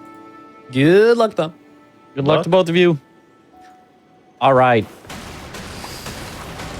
Here we have the match starting once again. Now we kind of know how it works, so now we can be a little more analytical with it. We can kind of really try to figure out what's going on here. So this time they have the Iron Eye class, which is the traditionally ranged bow class, but don't think that means they have to use bows. They have a specialty in bows, but they could just use any dex melee weapon. The Iron Eye is still very good at. They've got an A scaling in dex. It's not quite as good as the S scaling of the Executioner, but it is still very powerful if they chose to do that. The Iron Eye also has one of the best abilities in the game. It can be used both as a dodge, and you can mark enemies, which causes them to take additional damage. And if you do enough damage, it can like pop for massive damage and like a big stagger right away. So an interesting one. They're going for the dog boss, which hopefully we'll get to see this time. Hopefully it's not over in night 1. I forgot what Shifting Earth they said they were doing. Somebody in chat will remind me. But looking at the board, we once again have opened 3 Everjails, which we now know is going to require a little bit of luck. They're going to need to actually be able to get those Stone Sword keys as they're looking for them. We've got clear an Everjail and a fort, which last time I think there was maybe some... Noclateo, thank you, chat. Thank you. There was some confusion as to what counts as forts versus Everjails versus ruins versus camps. It's all, if you've played the game, hopefully it's like fairly explanatory. If you look at on the map what it looks like, what the icon is, forts look like forts. They look like stone structures. Ruins have this... sort of like pillars on them going up. And then camps, they look like a camp. And then Everjails, hopefully, is the most explanatory. It's the Everjail. It's the circle that you need to unlock with the key. So Those are some of the things they might need to do. An interesting one here is break open a statue. I believe the Iron Eye's ultimate can break open a statue right away. You aren't going to need to wait for like baiting over a big enemy to destroy it or anything. You can just unleash the ultimate into a statue and it should break it open immediately. If you didn't know, there are statues. They will have usually upgrade materials, the smithing stones. Oftentimes it's the lower smithing stone, which isn't that useful, but occasionally it'll be the second smithing stone that can upgrade something from blue to purple quality, and those can be quite nice, can get you a really, really nice early advantage on damage. Camps equals Mitch, camps. you are a very good commentator. Thank you. Immediately started this. You answered the one question I had, but I do have one follow-up question to that, actually. Yes. So in this setup time, I know you said that this is traditionally a like ranged class. With this 3 minutes of setup that they have in this format, is that something that they usually like look into trying to work around or like change up in like what they're bringing in? It definitely could you be. just bring in whatever you bring in. Yeah, luckily the game has a system where each character gets their own setup of the relics, so they can have it already set up for the character specifically that they're going to be playing. They don't need to like, oh, oops, these were my Raider relics. Now I need to swap them to my Iron Eye. That does just happen automatically, but they could consider certain things. Like, for example, if they're defeating Gladius, Gladius is weak to Holy, they might swap out some of their relics to weapon does Holy damage, whereas previously, you know, for other bosses, maybe they would have something like weapon does poison or weapon does fire or things like that. So that is certainly something they could think about with the relics, but isn't something that everyone does. So it does look like Aggie does have Holy on his bow that I think I saw when he opened up his inventory there, which means he's probably trying to keep that all the way through the night boss and trying to upgrade it instead. I would expect that probably means he's trying to open the statue and see if he can get that good upgrade material. And if he doesn't get it, he might go through one of the tunnels where he could get it there, or buy it from Kale at the Kale town, if that exists. Aggie going straight into a ruin boss. This is the Wormface. Wormface really annoying for melee characters, but if you're ranged and you can just stay away from him and shoot him with arrows, it's not too bad. The only problem is Aggie is still level 1, so he's doing just pitiful damage and pitiful health. So he's got to be really careful here. There's a lot of other enemies to worry about. Domo instead going for, it looks like some of the churches. There is in the top left, collect all church flasks. So that is something that he might be going for there. There's also touch 5 non-boss graces that I think both of them are going to keep. Oh, no! Aggie has died. Ooh, very unfortunate. Yeah, Wormface, even if you can stay away from a lot of his, like, spraying out that Deathblight everywhere, if he just reaches his face down and smacks you, that's going to happen. Iron Eye has a low health pool. Not the lowest in the game, I don't think, but definitely on the lower side, being a ranged character, so you really have to be careful, especially at level 1. Both of them did immediately start going at level 1, which actually does kind of make sense. They were given a church start. The church start is the only start where you just don't guaranteed have enough experience to get to level 2 without going and doing something else immediately. And so both of them didn't want to waste that time. They just cleared out some of the rats and then went straight into these other objectives. And you can see Domo has gotten some fire grease from his finding of churches. Not that great on the Fire Monk, and he dies as well. Both of them getting off to definitely not a great start here. Ooh, Aggie is getting some of these nice dodges on the grab from Wormface. I saw at least one there. If you dodge right before a grab is about to hit you, you get a special, cool, unique animation that I think charges up your ult faster. I forget exactly what it does. Mostly it looks cool. It's great for looking cool. And I've seen he's gotten at least one of those. Wormface does have a lot of grabs, so it does make sense for him to go for it, but he's died again. Oh, a second time. Very unfortunate. Domo's gotten his 0 runes back, but he's going for the Fire Monk again. Yes? What does dying mean in terms of like just the progression of a normal playthrough? And also, what does it mean in terms of like early game bingo? Like, is this gonna be something that matters a lot later on, or does it not matter too much other than just the time lost from movement? It definitely is going to matter. This game is very much a snowball game. Oh, Aggie's got his second dodge on the grab. He fires off his ult to mark the square in the middle of it. I love that. What a death does is if you are above level 1, it will drop you down a level, and it will put those runes that you could have used or that were used to level onto the ground that you have to then go and pick up. Aggie dies again!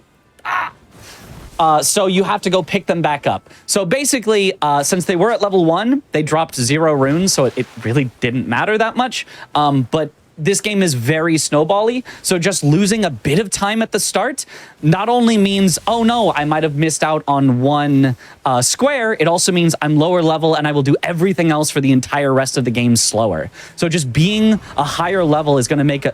And Aggie trades the death with Wormface.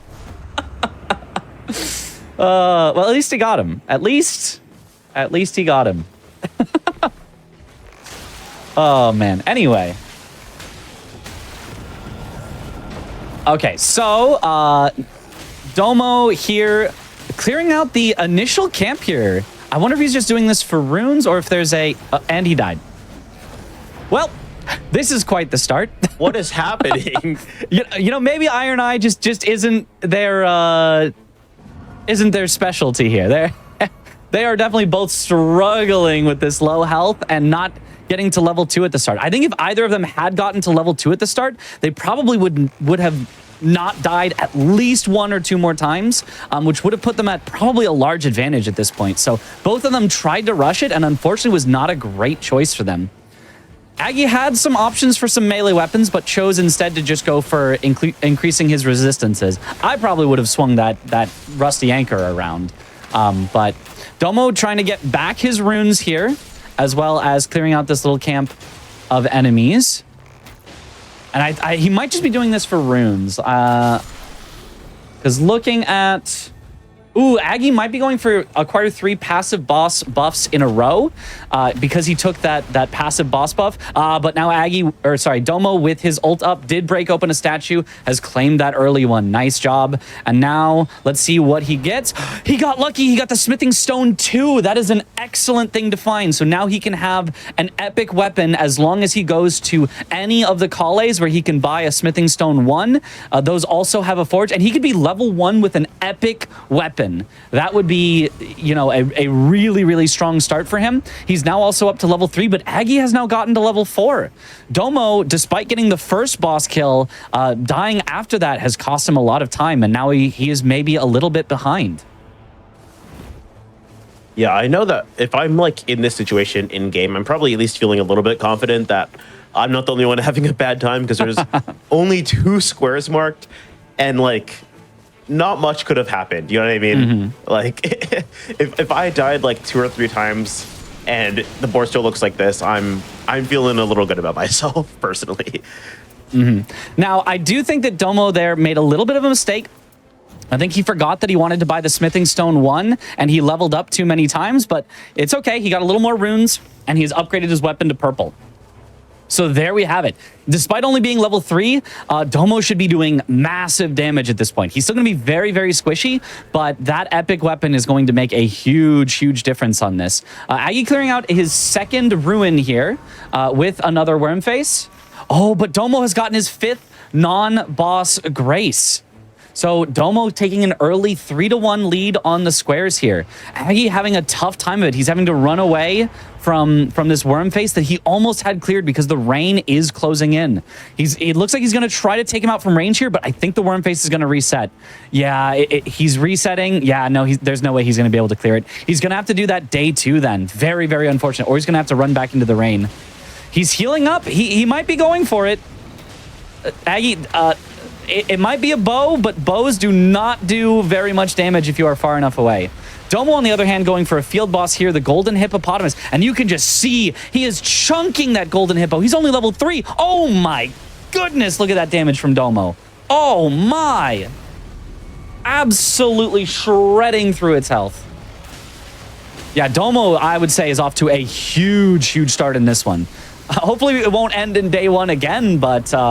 it's going to be really tough for Aggie to come back from this start.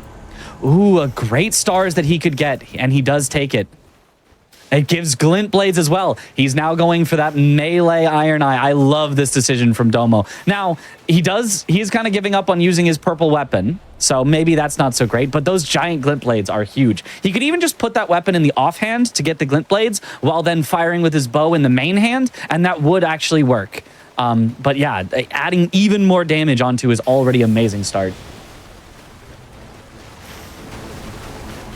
So Aggie, maybe he would go directly for that 5th column here. He could try to sneak that. I guess he's not too far behind because he has now cleared his 2nd ruin. So it's only 3-2. But we do know that Domo's doing a lot more damage. So it is going to be tough for Aggie to come back. Now, one thing to note here is there is defeat a boss without locking on. That's basically just not realistically going to happen with Iron Eye unless you do a melee weapon, which is what Domo, it looks like, is doing right now. He's clearing an Everjail, and he's not locking on to the Ancient Dragon. There isn't really any reason you need to lock on unless you're going ranged. Just kidding. He has now locked on with his bow. That is smart, though. You can get a lot more damage in. Instead of just waiting out the dragon's attacks, you can just shoot it in the face. Oh, look at that damage. Whereas Aggie is taking out this Ancient Hero of Zamor, a field boss here. And just going for that passive. He's acquired his 3rd passive buff in a row.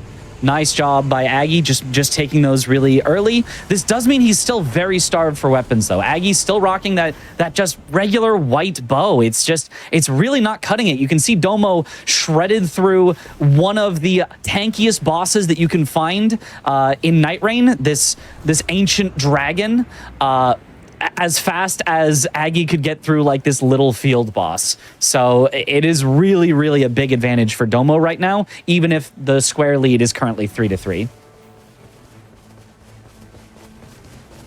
All right, but that is also a block. So Domo does not have any lines set up. That is definitely one big saving grace of Aggie's position is while Domo is definitely going to be clearing things faster, he doesn't have any lines to go for. So Aggie can basically focus on majority or his own line if he really wants to.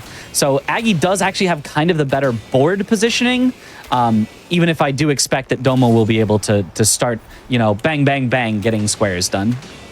I don't know what a lot of these squares mean because I don't know that much about Elden Ring Nightreign, but I do want to mention that even though Aggie is able to like start working on a line a lot easier than Domo is, Domo does have one square in that center 9. So if he wanted to transition into trying to do something else, that is also something that he can do if the squares cooperate, if the game cooperates. Yeah, I mean, that one, the upgraded weapon to purple, every line that it possibly could be in is blocked off, so it's not really going to be that helpful. It's not the most important, but it's there. Like if you wanted to win off of just having board control, that's something that he can do because it is just 3-3 right now. Yeah, I think definitely Domo is probably his best bet is to just go for majority, and Aggie, his best bet would be to try to go for some sort of line somewhere. But it's not necessarily true that both of them know this. So Domo might start going for a line that, you know, maybe would be ill-advised, or Aggie might just start trying to just, I'll just get random squares and go for majority, and that, you know, might not end up working out. So we don't really know. Aggie does have now a cold flail. Flail's actually pretty good in Nightreign.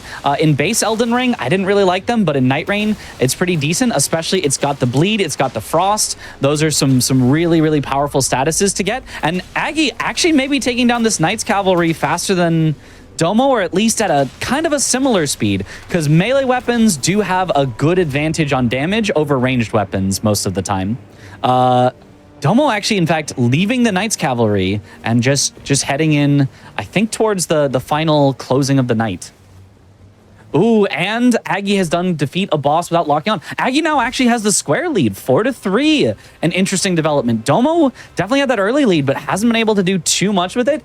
He is kind of setting himself up for later, but you know, he's only one level ahead of Aggie. He's a square behind, and that purple weapon is not doing as much as we might expect just because it is a ranged weapon, and melee weapons do oftentimes do, you know, these better damage. So we'll see. It looks like they're getting a worm face here as their boss. Now, worm face is one that you almost always are going to want to try to fight with ranged weapons. So this should give Domo a sizable advantage, but I think it might also be weak to holy, which Aggie's weapon is holy. I don't know if Domo selected holy for his as well.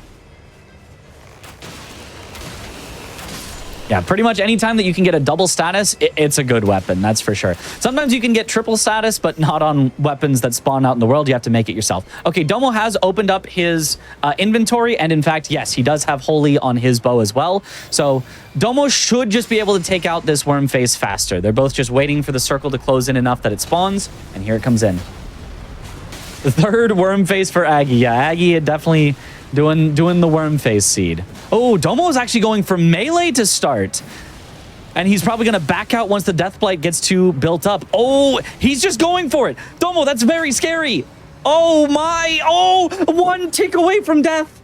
He did get good damage in there, but oh, my goodness. Switch to ranged. Switch to ranged. What is he doing? Is there a square that he's going for? Why is he not swapping to ranged? I'm using the bot with sorcery and cant only. The beat of boss with abilities only. I don't see any reason that he's not swapping. He does send his ult there. He's heading in, hitting it just a few more times. He might have been going for without locking on, but Aggie already claimed that square. I don't know if he saw that. Night boss without using flask. Excellent, excellent kill by Domo. He gets improved dodging, which is going to be very nice, whereas Aggie gets the improved critical hits, which on Iron Eye is actually pretty strong. You wouldn't think so, but in Nightreign, bows do have a critical hit animation, and you can stagger enemies very quickly with your mark. So actually a pretty strong one for the Iron Eye.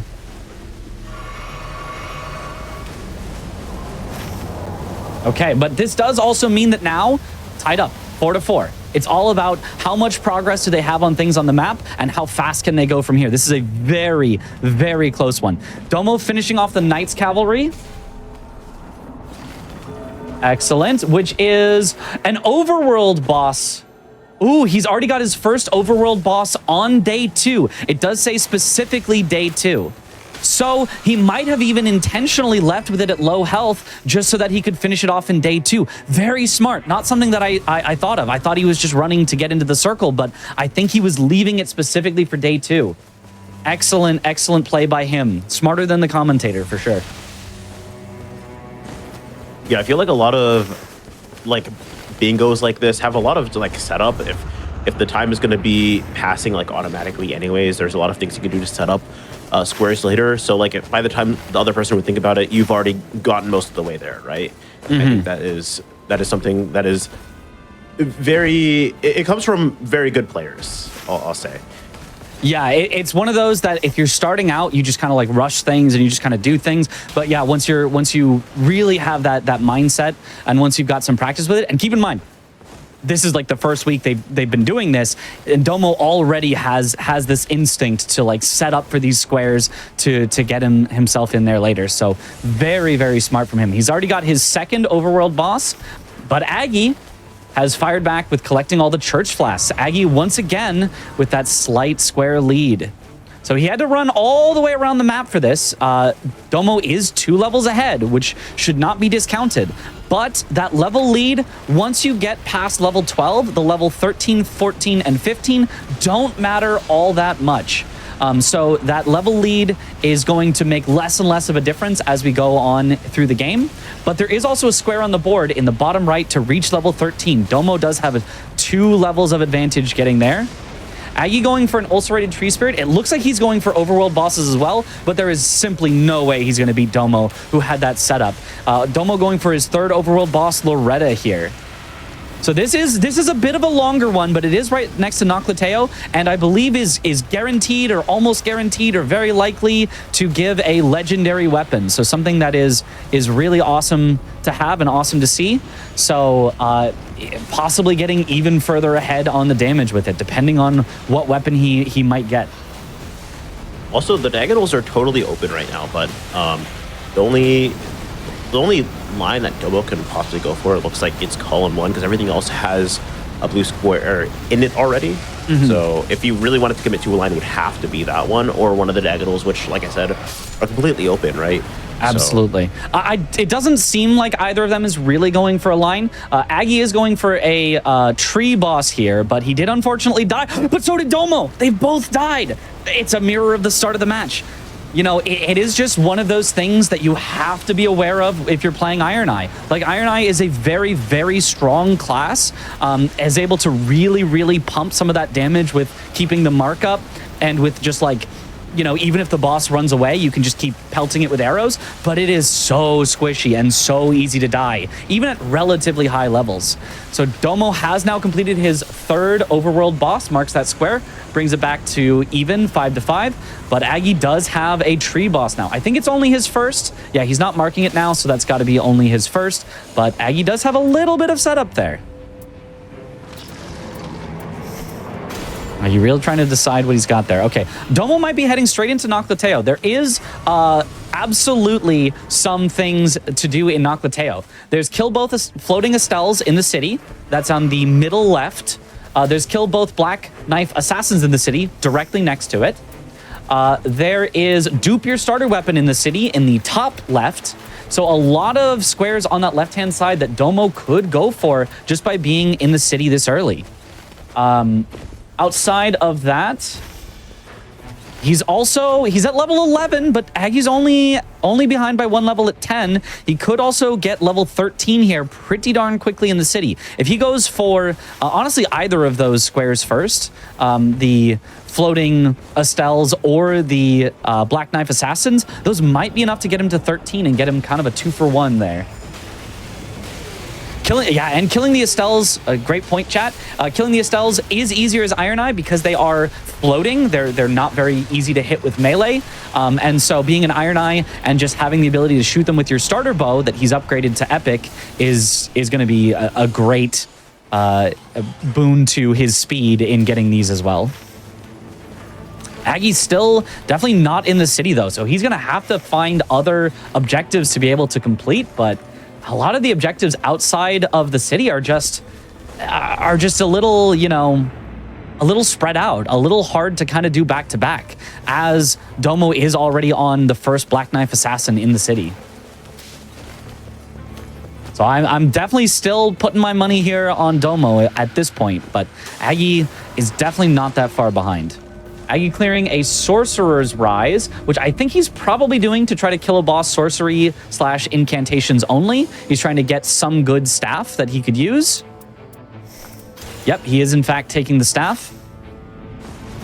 So that is something that he can try to do, but he's going to want to find an easy boss. Iron Eye does not have good stats for trying to cast a boss down, like just pitiful mana. So, you know, doing that seems like it would be very tough. All right, so Domo has now duped his starter weapon in the city, putting it at a 6-5 advantage. That was kind of the quickest one that he could get.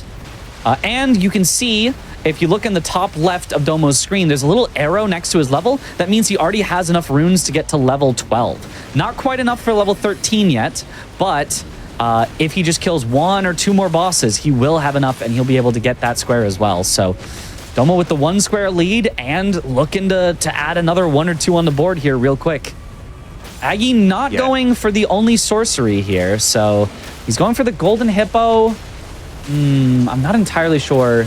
Oh, I think he's trying to hit it with 6 different weapons, perhaps? I'm not sure if he has already. I think he may have.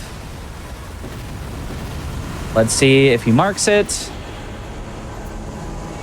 He's not marking it, so I guess he didn't hit it with all... Oh, there it is. Never mind. He just marked it a few seconds later than I was expecting. Nice. I didn't even notice. Yeah, that is a square that basically the hard part of that is just acquiring 6 weapons. So he made sure to get just a weapon that he could use, and there it was, all 6. Very nice. Yeah, Domo getting that bottom right square, even if it doesn't do very, very much in terms of him getting a line, it like puts pressure on Aggie, and Aggie might even be feeling that now if he's like sees that he might not be super close to it, but like Domo is, right? It might affect how he plays the game a little bit. And Aggie has gotten another square in the bottom right. Use the Golden Order Totality gesture next to the T-posing Gravity Miners. A little T-pose off, which actually means that Aggie is now 7-6, but he does know that Domo is in the city, and so knowing that, he's got to see, oh no, there's so many things that Domo could get done in the city. This, I think, is going to be the final Black Knife assassin that he needs. And so that'll be a square for Domo. And he's already killed one of the floating Estelles. So all he needs is the other one, and he'll have that one as well. So now tied back up, 7-7 for Domo. Domo, I believe... Oh, no, he's just short on runes from getting to level 13. But Aggie is very far from level 13. So Domo will almost certainly get that level 13 first. He should just go for the second floating Estelle in the city. And that should get him a solid 2-square advantage on Aggie.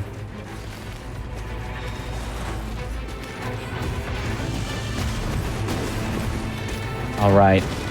Looking at what else is left, Aggie will probably try to go for something like acquire 3 talismans and defeat 2 tree bosses. We know that he has 1 tree boss already, but I don't know where he can find a second one. This circle has really closed in Noclateo, and I don't know that Noclateo has any tree bosses, so he's kind of just at the mercy of, can I randomly stumble upon one? Which is very unfortunate if he spent all that time getting the first tree boss and there just isn't a second one to get. As far as acquire 3 talismans as well, if you could get a local clue, you can find where scarabs are. There are locations where they are very likely to spawn that he might just go out and check. But I don't think that, you know, Domo in the city is very likely to get those talismans. So that might be something that that Aggie might go for. He could also buy talismans theoretically from the Kale town if that exists on this map. But he'd have to have a ton of money, and he'd have to, you know, be able to navigate there, which with the storm might not be possible. Yeah, I think Aggie would also love to do magic only a boss, but like you need so much mana for that. As Iron Eye, I don't really see that being realistic. Oh, Domo has gotten the second floating Estelle, but Aggie has gotten an 8th square that I missed somewhere. Where did he get it? I think it was in Call Up 1. Acquire 3 weapons with different affinities. I'd missed it. He bought, very smart. He checked out a shop, found a weapon with an affinity, so that he got his 3rd weapon with a different affinity. Aggie is really, really fighting strong despite the very rocky start that he had and the big lead that you know, in power that it seems like Domo has had this whole round. Aggie has kept it very, very close. Oh, going for a mausoleum fight with just his magic. Very, very smart. These mausoleum fights have very, very little health. The only problem is they keep teleporting and just like avoiding your attacks. But I think 2 more casts and he should be able to get this. Oh, unless it blocks. 1 more cast will do it, even if it blocks. Nice. Killing a boss with sorcery incantation only. Huge. Okay. Yeah, I feel like even though the 9-9. whole time Aggie's been like on the back foot, he's still been playing super great. Yeah. And honestly, like, there's just not that much left for Domo to do in the city. Like, I mean, the city was a great play. It got him several squares, but it got him 4 squares. It got him the floating Estelles, the Black Knife Assassins, dupe your weapon, and it got him to level 13. But Aggie just got 4 squares in the meantime. Like, Aggie is playing absolutely amazing here in the meantime. So they're it almost feels like they're both waiting around for the Gladius fight at the end and just saying, well, whoever beats this first is going to win. Because other than that, it's going to be really hard to get any more squares in this. I don't know that either of them have a spot to get talismans. We don't see any tree bosses left. Defeat a red-eyed boss without status. I'm not even sure which bosses are red-eyed. Is that a mechanic in this game? Someone in chat probably knows what a red-eyed boss means. It's closed in too far forever jails. Killing a boss with abilities only is possible, but like, I mean, that's real hard with Iron Eye. You could. And they both kind of given up clear an Everjail and a fort, so I think this is just a Gladius race. I think it's a perfectly tied Gladius race, and whoever kills Gladius just wins. Only in castle. Oh, the castle, yes. And since it says a red-eyed boss, these guys look like they've got red eyes on Aggie's screen as he unfortunately dies, but they're definitely not a boss. Red-eyed bosses are stronger but have better rewards. Thank you, Jadelin. Interesting. Yeah, but since this is a knock the tail, were there actually any red-eyed bosses on the map then? Can you just find them? I have no idea how this works. This is like a brand new mechanic to me. I love it. I'm getting to learn here. The square might not be possible here. Oops, something they can think about. Again, it's the first week that this bingo is being tried out, so definitely something that they can think about for the future is maybe making sure that that square won't appear if they're doing a Knock the Teo map. Yeah, all I'm saying is this is this bingo's first like showcase, first appearance. It's already looking like fantastic. It's looking incredible. I'm super excited to see where it goes, and also like I'm excited to see the Bingo Brawlers tournament. I'm about to be so locked into that. I'm gonna watch like every match. Yes, absolutely. I am looking forward to. There's every time we get bingo, it is always a treat. From Elden Ring base game to the DLC to Monster Hunter to Nightreign to everything else. Hopefully some Sekiro in the future. I've made a Sekiro board. Shout out myself. But yeah, anytime that there's bingo, it is always a good time. Okay, so now... Oh, Draconic Tree Sentinel! Wait, that's Tree! Wait, this is gonna give Aggie a square! Unless Domo has already defeated a tree boss as well, this is just a free square for Aggie, and then Domo is going to have to race to defeat Gladius just to tie. Oh my goodness. Unless if Domo has a tree boss that we did not notice, because it's hard to keep track of everything, then this would absolutely be a square for Domo first, and Aggie would have to race for Caligo just to tie. Oh my, this is an incredible end here to this. We thought it was just going to be a Caligo race for who wins, but now it might be a Caligo race for tying. Aggie has got to be ecstatic to see that there is another tree boss here. And it looks like he's not marking it. Domo's not marking the tree bosses, so this is Aggie's square. Oh my goodness, that is so lucky for him. That is so incredibly lucky, because I think it would be very, very hard for him to win this this Gladius race.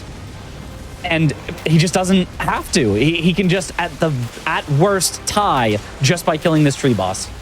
Unless that's true, Matt. Unless he dies. If Aggie dies, you do not get a second try on these night bosses. And he's already actually used his revive. I just noticed he doesn't have the revive symbol, so he has to be very careful. If he dies, he does lose. So he needs to get this. And Draconic Tree Sentinel, definitely a very scary boss to see. Luckily, the knights that go with him are usually pretty passive while Draconic Tree Sentinel is still alive. Got to avoid the lightning. Nice dodge. That lightning can be very scary. It lingers a lot, so you have to time your dodge very nicely. Okay, he's almost got it. 1 or 2 more shots. Okay, Draconic Tree Sentinel down. These little knights shouldn't be able to get him. I say with a jinx in my voice, because they are usually pretty easy. Oh my god! Oh. Okay, he's fine. Oh my god, look at Domo's damage though. He's gonna get Gladius right here. He actually beats it before Aggie gets the tree boss. He's gonna think that's GG. He's gonna mark the boss, but Aggie's still going. Aggie's still going. Here comes the tie. Just don't lose to this. Knocks him off. All he's gotta do is get 1 more hit. And we've got ourselves a tie. Oh my goodness. Wait, unless he doesn't know. If Aggie doesn't mark it, he doesn't know. That was the second tree boss. He killed the tree spirit. If he doesn't mark it within a minute, it doesn't count. No! No, he doesn't know. Hello?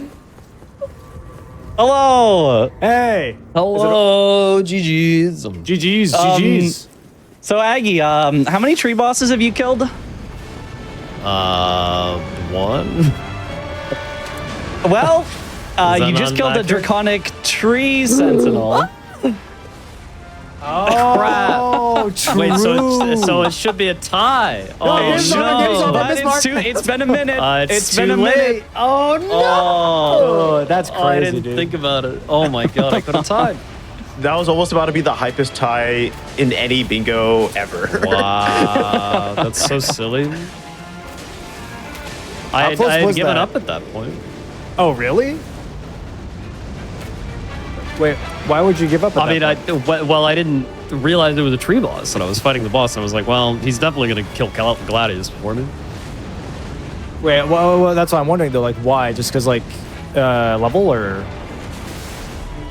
Yeah. And I was late to the fight, and it was it was just obviously you had a better build going for me because I was going for different things, and it did not quite work out. Fair. I never want to see a worm face again in my life, bro. Dude, when you The marked worm that, I face. looked at the map and I'm like, did he just do 2 worm faces, bro? Like that's okay. It seemed good in theory. Okay, and then it wasn't so good in theory or in practice. Yeah. My God, fair. it was a lot of waste of time. Was it really? It seemed kind of fast to me, anyways. I died like a million times because it was just one tapping me. Oh. And there were so many ads around that were also one tapping me. Yeah, being died level so 1 early. was not great there. died a No, couple because we started times. at the Rat Church. So Yep. like, Yeah. it didn't hit level 2 without going out of your way for it. Yeah, the Ratch Church start was pretty rough. I was level 1 for quite a while too. Yeah, it was a rough go. It was a rough go. I just beat Gladius now. Like, it was Damn, that okay. slow. Yeah. I started with the holy perk on the starting weapon to make sure that I had damage for Gladius. Yeah, so did I. But then I saw you rush the purple, so I decided to put that stuff on the back burner. And I knew you would hard push the city, so I was like, okay, I'll just do non-city stuff, I guess. Fair. But Fair. it did not pay off at all. It almost did because, it was almost a Well, tie. I mean, if Yeah, I mean- part the tree boss. But Also, one thing I realized, by the way, which will have to be adjusted in the list, defeat a red-eyed boss without status is not even possible because there's no city in Noclatio. There's no castle. Yeah, Oh, we there's were no talking red eye. about that. Apparently, they can just spawn, according to chat, but it's not likely. What do you mean they can just spawn? Apparently, they can just spawn somewhere. I don't know. What? That's what I chat don't- said. They I might don't be. know I might either. be getting one guide. Yeah, that might be Chat a wouldn't one lie. guy. That might be one guy. But yeah, dude, that was a close one for sure. I kind of screwed myself a little bit because I was gonna go for a church collect all church flasks, but then I couldn't get the last one because the circle was coming in and I died twice already before that. I would have gotten that day 1 if I just didn't die. So that kind of backfired. And the only reason I got purple so quick was because when breaking the statue, I got a smithing too. So I got really lucky on that. dude, I swear that never happens. I know. I picked it up. I was like, holy guacamole. I'm seeing an update from Twitch chat about our discussion. It said someone in chat says listening to chat, lol. So I don't know. Yeah. Maybe we shouldn't be listening to chat anymore. That's how it goes. typically. Classic move, dude. Classic move. Can't believe it. That was a solid one though. That felt pretty good. Yeah, it was a disaster from my side, but it was a close match. I meant like the way the match flowed. Like I felt the pressure is what Yeah. I'm saying. You know what I mean? It was a fun back and forth. Yeah, and with that, we're gonna have to go to the tiebreaker now, right? We're 1-1. Yep. Absolutely. Big stakes here on twitch.tv/GDQ, but we're going to be getting ready for this last game. We're going to be taking a little bit of a breaky poo real quick. We're going to be back in just a few minutes. So like I said before, get up, stretch, walk around a little bit, drink some awa, right? De-shrimpify, and sit right back down just a couple minutes because we will be right back with the last game in this set. We'll see you then.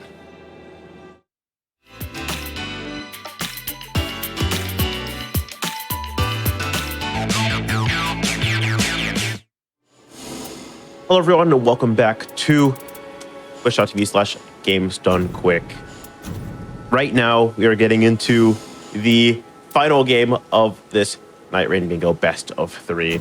If you were here for the last hour or so, you saw ups and downs of Nightreign Bingo, and we're about to get into the final game here. Would our competitors like to introduce themselves one last time? Sure. Yeah, Captain Domo here. I'm competitor number 1. Hello, Little Aggie here. I'm competitor number 2. And Mitra's here. I'm commentator number 1, I guess. Yeah, something like that. Sure. Is that? Do you want us to say That's more? about it, I guess. Yeah. Very good. No, I mean, yeah, we're about to get started, right? Are we all set up on that? Yeah, we're good to go. I believe so, yeah. Yeah, y'all are good to start your countdown then. Okay. Right. What's the loadout this time, Dom? Oh, yes. For the viewers at home, our final match, the best of 3s, ending on Duchess, as you can see on my screen and probably Agri's screen as well. Duchess selected. We're going to be doing the Bug as the boss, as the final boss, the Nightlord Noster, and we're going to be doing this on the Crater map. So be ready for that. And with that, we'll go ahead and do the countdown. Here we go. 3, 2, 1. Good luck, Aggie. Good luck, Dom. Thank you. Yeah. All right. Good luck. All right. Okay. All right. Now that they're deafened, now that they can't hear us, now we can start to go over and look at. So Duchess is a very interesting character. One that most people would probably say is stronger in a group than necessarily being solo, because the ability that the Duchess has is the one that you build around. A lot of times for other characters, the ultimate art will be like the incredible thing. But for Duchess, it is their regular character ability. It's on a very low cooldown, and it causes the enemy to take the damage that they have taken in the last few seconds again. At a reduced amount, I think it's like half of the damage that they've taken. But so basically, if you get like a large burst of damage, you can, boom, you can repeat it for about half extra effectiveness. And so that is the cool thing about the Duchess. Now they are fighting the Bug as well, which is one that like moves around a lot. So it can be hard to get big bursts of damage in to be able to repeat them. And definitely, if you were in a group, you can repeat the damage that your entire group did. Whereas if you're solo, you've got to find a way to get that big damage out yourself. So could be a bit of a tough one. It's also, for a melee character, I believe it is the squishiest of the melee characters. So they will have to play it careful. We saw what happened on Iron Eye when they had a squishy character, and there were a lot of unfortunate deaths. So hopefully that does not repeat itself here again with the Duchess. Looking at the board, we see a lot of the same types of objectives that we have seen in some of the previous ones. One to note for the new Shifting Earth is in the bottom left, there is Use Legendary Anvil.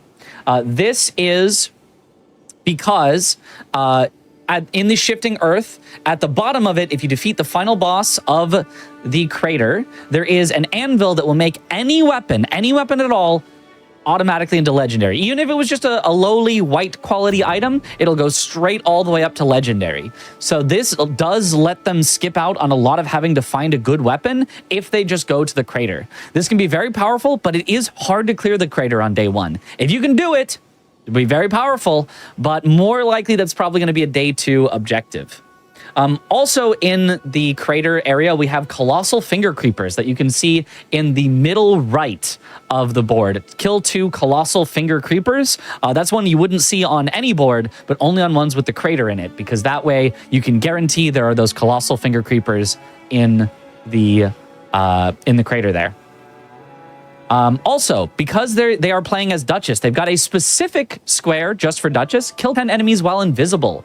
The ultimate for Duchess makes you invisible, so you can just, kill enemies while they can't really see you. It doesn't last overly long, and doesn't really, help you to kill them faster, but does keep you nice and safe while you do it. So here, the timer for the 3 minutes of their thinking has run out, and they are heading into the match, and we'll see where they both head to.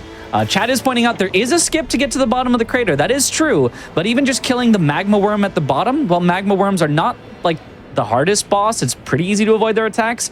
If you tried to do that day 1, you would get one shot by anything that the magma worm does. You get clipped by a little magma on the ground, and you're probably going down. Domo going straight for a talisman with this scarab. Whereas Aggie clearing out this camp, I think they might be on a different seed again. This does not look like they started in the same spot, unless one of them just jumped off immediately. This looks like a different start. I'm not so sure about this. But oh well. They can probably play it out as is. Ooh, Aggie got a great sword starting, which is very interesting because it's not really great for the stats that Duchess has, but, might be something that you think about. At least he's got, in the offhand, thinking about maybe swinging that with that occasionally. Oftentimes, players of the Duchess will actually just single-hand their dagger rather than two-handing it for a faster moveset. So you can really put in your offhand kind of whatever you'd like. Chat saying they started the same, but Aggie jumped off. They started the same, but Aggie jumped off. Okay, that's totally fine then. I just kind of missed that. They just get going a little too fast for me. But awesome. So, yeah, both of them have now gotten to level 2. They're not going to repeat that stuck at level 1 incident from the previous time with the Rat Church. And Aggie going straight for these Albinorics here in this ruin. So there is clear 2 ruins on the board, so he will have his first one done very soon once he takes out this third Albinoric here. Whereas Domo already going for a second talisman. Boom, that's 2 already. Oh, and kill 2 scarabs. So he's got now 2 talismans and 2 scarabs. Wow. I didn't even notice that. Excellent start for Domo. He's got a square and is ready to get a second one. Oh, but Aggie has dealt the final blow on a boss with restage and has one of the 2 ruins. So they are now both tied up 1-to-1 in squares, and they both have great progress towards the second square. So strong start from both of them. Aggie has actually gotten to level 3 first because he killed a boss, so that gave him more experience, whereas Domo was just killing those scarabs. But talismans are also very powerful. They can make you a lot stronger. I didn't see exactly which ones he got. I think one of them was like an immunizing horn charm. Doesn't really do much, but hopefully the other one was at least a bit powerful for him. Aggie looking for the seal to get into this rise. It has to be somewhere on the inside because the start was opened up for him, but he's not remembering how to open this one, I think. To be honest, I don't remember how to open this one either, but that's... Oh, wait, it was a tree? I thought it was supposed to be inside if it's open. Well, someone on YouTube lied to me. My bad. Okay, but he does now have it open, so he can go up and check out what's at the top. Didn't he just break it? Yeah, I think he just broke it. Get in there. Are you telling me a YouTube comment section lied to you? No, it was a whole video. It wasn't even a comment section. It was a whole someone put it into a whole video form and said if you see that the front door is already open when you get there, then the seal is guaranteed to be inside. So I can't believe someone would lie to me. It's a super rise. Wait, no way. A big rise. There are big rises? I've played this game for like so many hours. I swear I've never seen that. Well, I also don't usually pay casters, so. But thank you, chat. Apparently we know. It's a corrupted rise. It's different. All right, cool. I didn't know. All right, Domo heading for his Everjail. He's got the Beastmen of Faramazula, which for a lot of... Oh, and they kill him. Oh, for a lot of characters, this Beastmen of Faramazula isn't so bad because you might have a nice ultimate that deals AoE damage or just a skill that can go through multiple enemies. But the Duchess has absolutely nothing for AoE. This is a very, very bad one to find because you kind of just got to like run over and hit one till it dies, then run over and hit one till it dies. And especially dying and losing his level here. He's now back down to level 1. This is very, very unfortunate. Aggie going for his second ruin here. But Domo might be going for clear an Everjail and a fort. This is definitely an Everjail. And I might have missed. I didn't see him do a fort, but he might have done that while I was looking at Aggie's rise shenanigans. Yeah, the Beastmen of Faramazula is definitely one of those that it's not like so tough, but it is one that you do not want to see on certain classes. Oh, Aggie shredding through this worm face. Very nice. Okay, they both completed their objectives. So now Aggie should mark his clear 2 ruins, I believe. There it is. And Domo, it looks like, has now cleared the Everjail, but he will need to clear a fort still. I think Corrupted Rises only appear on like 2 bosses, and one is Tricephalos. I might be wrong. Interesting. Well, apparently the other one is Bug then, because they're currently on the Bug. So, who knew?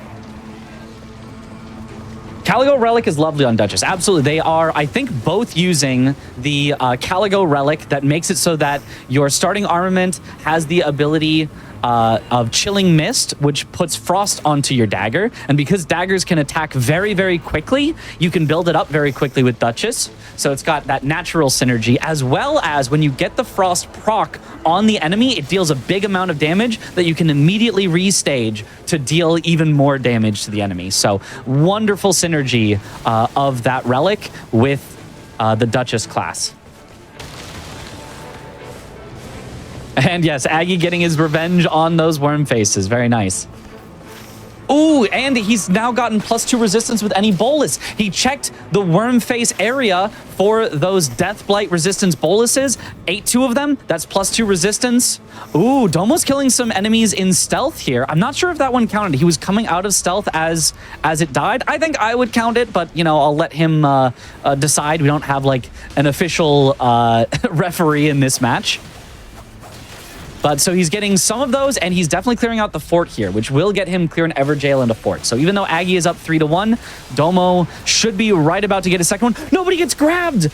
Ooh, you can wiggle out of these, though, on the abductors. He does know he got out of that very, very quickly, but that's a scary one. If he had not tried to press buttons while he was getting grabbed there, that probably would have immediately killed him.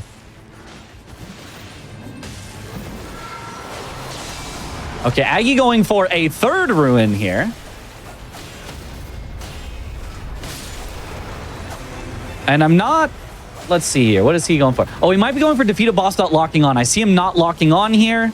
It looks like this is going to be defeat a boss without locking on. I don't know if Domo locked on his boss either, but it's whoever marks it first, and Aggie has marked it first. I'm not sure if Domo had locked on to the abductor, but either way, Aggie is the first one to mark it, and Aggie now has 3 in a row. All he needs is clear a ruin and a rise. He's already cleared ruins. He just needs that mega rise that we don't know how it works. And all he would need is 2 tree bosses. But tree bosses are at the whim of RNG. Where can he find a boss that has tree in the name? Maybe they don't even exist on this map. So if he can get that ruin opened, he could just search the entire map for tree bosses, but that's a bit of a gambit. If you don't find them, then you're just giving away a ton of extra squares.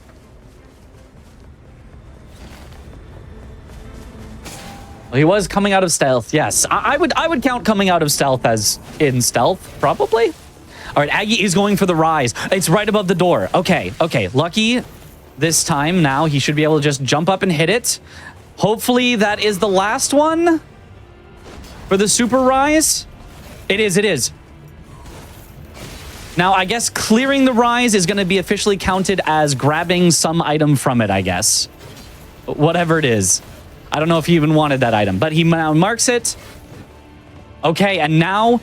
if there are 2 tree bosses on the map, they are going to be huge. So both of them are probably going to be keeping an eye out for any tree bosses that they pass by. And Aggie with a strong lead of 5 squares to just Domo's 2.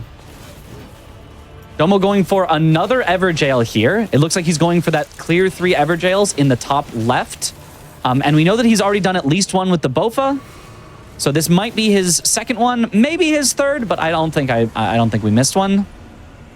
Okay, looks like that was, in fact, his 2nd Everjail. One thing you didn't mention with the state of the board right now is that one square that's like kind of far off of that like 4 in a row right there. That's still in a threatening position, because if he really wanted to, he can go towards that like diagonal as well. If like even if he gets sniped to that like those 2 tree bosses, so it's very easy to recover from his position right now. From where he's at, plus that column 4. Yeah, absolutely. It's definitely, yeah, a possibility. Aggie has multiple possible lines set up. If Aggie goes for Frostbite, the same enemy 2 times, which we know he's got Frostbite on his weapon, then he could get that one in the bottom right and set up the diagonal going from the top left to the bottom right. However, Domo has already gotten 2 Everjails and just needs 1 more to block that line. Domo going for his third position right now. Definitely a scary position. Domo going for his 3rd talisman. He does acquire it, so he can mark that square. Now it's only 5-3. Again, just not that big of a difference in terms of the lead, but the board placement. Aggie's got that very, very scary potential line here. And so Aggie can now kind of go do whatever he wants, and Domo might think that he has to start going for finding some tree bosses if they even exist on this map. Domo got a firebomb to do the frostbite twice. Ooh, very, very smart. It doesn't look like he's going for it on this Ancient Hero of Zamor because Ancient Heroes of Zamor, I believe, are very frost resistant. Not that they can't be frosted, but that it would be tough to do. But he might go for it. Oh, he does have 1 frost proc, though. I don't think he's going to go for the 2nd. Aggie might, though. Aggie is setting up for the frost for this first set on here. Domo has killed the Ancient Hero of Zamor before Aggie does. It's interesting that they are both here in the same spot. Once that circle starts to shrink in, it does sort of make for an interesting race where both players might be in the same spot. Oh, Aggie got a fire spell. It looks like he is going to go for double frost here. He's probably going to just sit back and only try to get the frost on it without trying to hit it too much. If he does a 2nd Chilling Mist here, this will probably get the proc. Ooh, it's so frost resistant, though. He probably only needs a few more hits. He's not going for it. He's not going for it. Oh, Chilling Mist. Will it stay in the Chilling Mist long enough? It's dancing in and out. It doesn't look like... No, he has to just kill it. He must have been so close, but those Ancient Heroes of Zamor are just so frost resistant. Yeah, there is also defeat a boss with 3 different statuses, and both of them, I do believe, have some extra statuses. I've seen they've got poison. I'm not sure what else they have, but I've at least seen poison on some things. And I believe the rusty anchor... No, it doesn't do bleed. Yeah, Aggie looking for probably that 3 statuses as well, some here. Now, Domo is going into the bottom of the castle here. He's got this Red Eyes Black Knife Assassin. Not the hardest enemy, because you can sort of stagger it, especially with a big weapon, which is probably why he's pulled out this big, I think it's dismounter. But... yeah, neither of them really going for something right here. Oh, there's also, yes, finish off a boss with a consumable. He might be going for that right here. If he throws his consumable now, no, Domo just finishes off the boss with his weapon. He probably could have gotten that finish it with a consumable right here. But the circle is closing in, so Domo's got to get out of that castle here quick. But killing that boss has gotten him some nice levels. We can see also that this is a Crucible Knight castle, which is a bunch of levels, but not so useful in bingo, because that's not really a square for just farm, 10 Crucible Knights to get to level 15.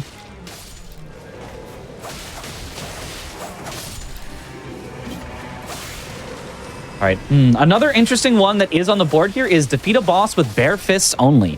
That's definitely something that, either of them could go for at any point, but it is very slow, so I can understand why they haven't just decided to send it on that. Yeah, now, I feel like if you're Domo in this position, you wouldn't want to do anything that's super, super committal like that, because, you're playing on the back foot. You have to be super, super proactive in what you're trying to, go for right now, right? Mm-hmm. Definitely. Now, I do think that... I think probably both of them are just expecting there not to be enough tree bosses. I haven't seen either of them go out of their way to search all the field bosses and see if any of them say tree in the name. So I think Domo might just be leaving that very scary line and just saying, I bet you won't find 2 tree bosses. I'm just going to go for other things. And I think that is kind of what he needs to do, because he is both behind on that line as well as behind in overall squares. He really kind of just has to sort of risk it. Now, Tibia Mariner is quite a slow fight for them to get, because you have to not only finish off the Tibia Mariner, which would in itself be pretty quick. You have to finish off every single little skeleton here. And as I've already mentioned, the Duchess is not good with AoE. You can see it is just taking Aggie forever to clear these little skeletons. And he has to also be careful. If he dies twice on this fight, it's just over. He cannot complete any more squares. He would have to sit there and hope that somehow Domo does not pass his square count for the entire rest of the match. So, you know, he does have to play it very carefully. He almost took one death. Luckily, they've made it so that in solo, you always get a single revive on every night boss, but it's only the one, so he does have to be careful. Ooh, he might use it here. Okay, nice flipping away. Duchess does have a unique dodging animation, but he is completely out of healing flasks, and he's still got about half of those who live in death left. Oh, and only about a third now. He's got to be really careful of that Deathrite Bird. Luckily, the Deathrite Bird is pretty passive here. Domo goes down the first time. Oh no, Domo has to be so careful. If he goes down again, this is just over. He has no healing flasks left. He's got over half of those who live in death left. He is level 8 and he's doing pretty good damage, but both of them are on just a scary part. Aggie might make it through the night boss right here. He does. Okay, Aggie is through. Now Domo has to be super careful. He just needs to make it through here. You cannot die, otherwise the entire match is just over. Yeah, that Deathrite Bird will spawn after a certain amount of time in this fight, or when you kill the Tibia Mariner. Most players will just rush to kill the Tibia Mariner, because if you try to rush killing those who live in death, which is these skeletons, the Tibia Mariner will just continually resurrect them, and you don't really make any progress. So Aggie now gets a good start into day 2. Domo, it looks like, has really managed to bring this back under control. He's got only a few left, but he's losing health. He's got to be careful. Nice dodges. Okay. I think just 2 left. Just 2 left. They're pretty staggerable. He shouldn't have too much trouble from here. That was a scary, scary situation for him to be in, but I think he has probably successfully navigated it. Just 1 left. Just don't get hit twice. He can survive 1 hit. He's working on and it's the worst possible attack from the Deathrite Bird. No. Oh my goodness.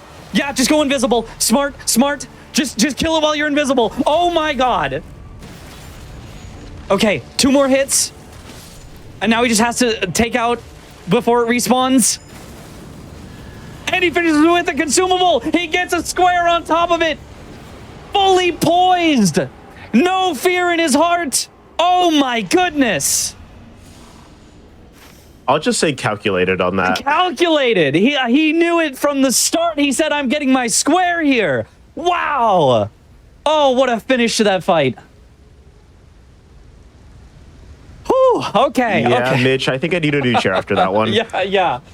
Oh, okay. Now that we're done with the heart attack, now we can go back to the regularly scheduled bingo. Whew. Anyway, Aggie's in the castle fighting the Red Eyes. They've both now done it, and I want to see what that's actually for, because I haven't found what they're doing that on the board for. Yeah, I really don't see what that's for. Maybe they were looking for a potential... I think there's a potential tree boss at the top of the castle that you could have. There's Draconic Tree Sentinel.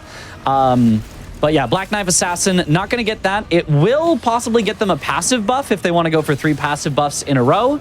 And Aggie maybe was considering doing consumable, but it doesn't look like... I don't see a consumable that he could have used for this. But Domo getting that with the night boss was incredible. All right, Domo, on the other hand... Oh, I love seeing the Duchess with just 2 giant weapons. Like, who needs a dagger? Who needs dex? We're going giant out here. We're gonna, 2-hand this over our back. Kill a boss using no flask, maybe. That could be. I mean, if you wanted to go no flask, bottom of castle would not be my first choice. They tend to be harder bosses that take a bit longer, but it could be one where they just say, well, there's a lower enemy pool, and I think I've got this. Ooh, Aggie, I think he is probably going for the passives. It does say 3 passive boss buffs in a row, though. I don't know if these non-boss Siluria-style Crucible Knights will count. They are the same type of buffs as boss buffs, so maybe that's what's meant. The types of buffs that you can get from bosses, but I don't actually know if that counts or if it's specifically buffs from specifically bosses. So we'll see if he marks that. Or maybe we'll have a little controversy at the end. Maybe Domo will have to make a ruling on that. Oh, a tree sentinel! Domo has found his first tree boss. So that'll help him block that very, very line from Aggie. And Aggie dies! Oh no! This huge lead that Aggie had and that almost disaster from Domo, and all of a sudden, we are very, very close to back to even. Aggie is now behind on level, and Domo is about to block, well, not just yet, but if he finds a second tree boss, he would be about to block the scary line that Aggie has set up and tie back up the squares. So this what seemed like an insurmountable lead from Aggie has almost completely vanished. He just has 1 square advantage to show for it. Yeah, I'm taking a look at that poll, and there are a lot less Domo believers than there are Aggie believers.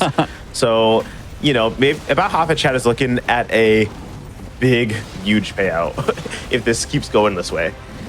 Oh, And, yes. I'm seeing some Aggie selling allegations in the chat. I have our show channel open, and there's no sellage going on. I think he's just naturally like this. So You know, it can be spooky. I know that Duchess, I do not believe, is one of Aggie's more favorite classes. The different dodge, for some players, it feels very natural. This like quick little step, and then you have to hit it a second time to do the big flip. But I think for Aggie, he's used to pressing it just once, and so it's not as comfortable for him. He did mark acquire 3 passive boss buffs in a row.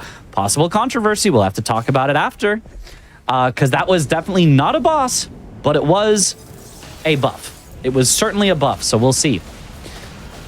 Looks like Domo is going for his 3rd ever jail for that top left. We know that he already did 2 earlier in the match, so this should be his 3rd one, which will again put him only behind by that 1 square. Whereas Aggie heading straight into the crater. We have seen that there is at least 2 possible squares that you can get in the crater, the finger creepers and the legendary anvil at the bottom. So definitely not a bad place to be. But it does look like this is a bit of a little. Because you go down to the bottom of the crater, getting back out is very slow. You don't have to climb back out. There is one of the birds to get you out.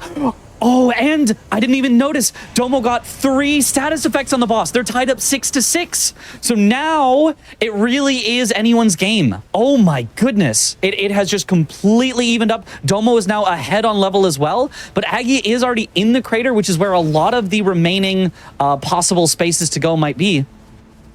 And Aggie double checking. He did find a 3rd weapon with a different affinity. So there it is. He's got 3 weapons with different affinities.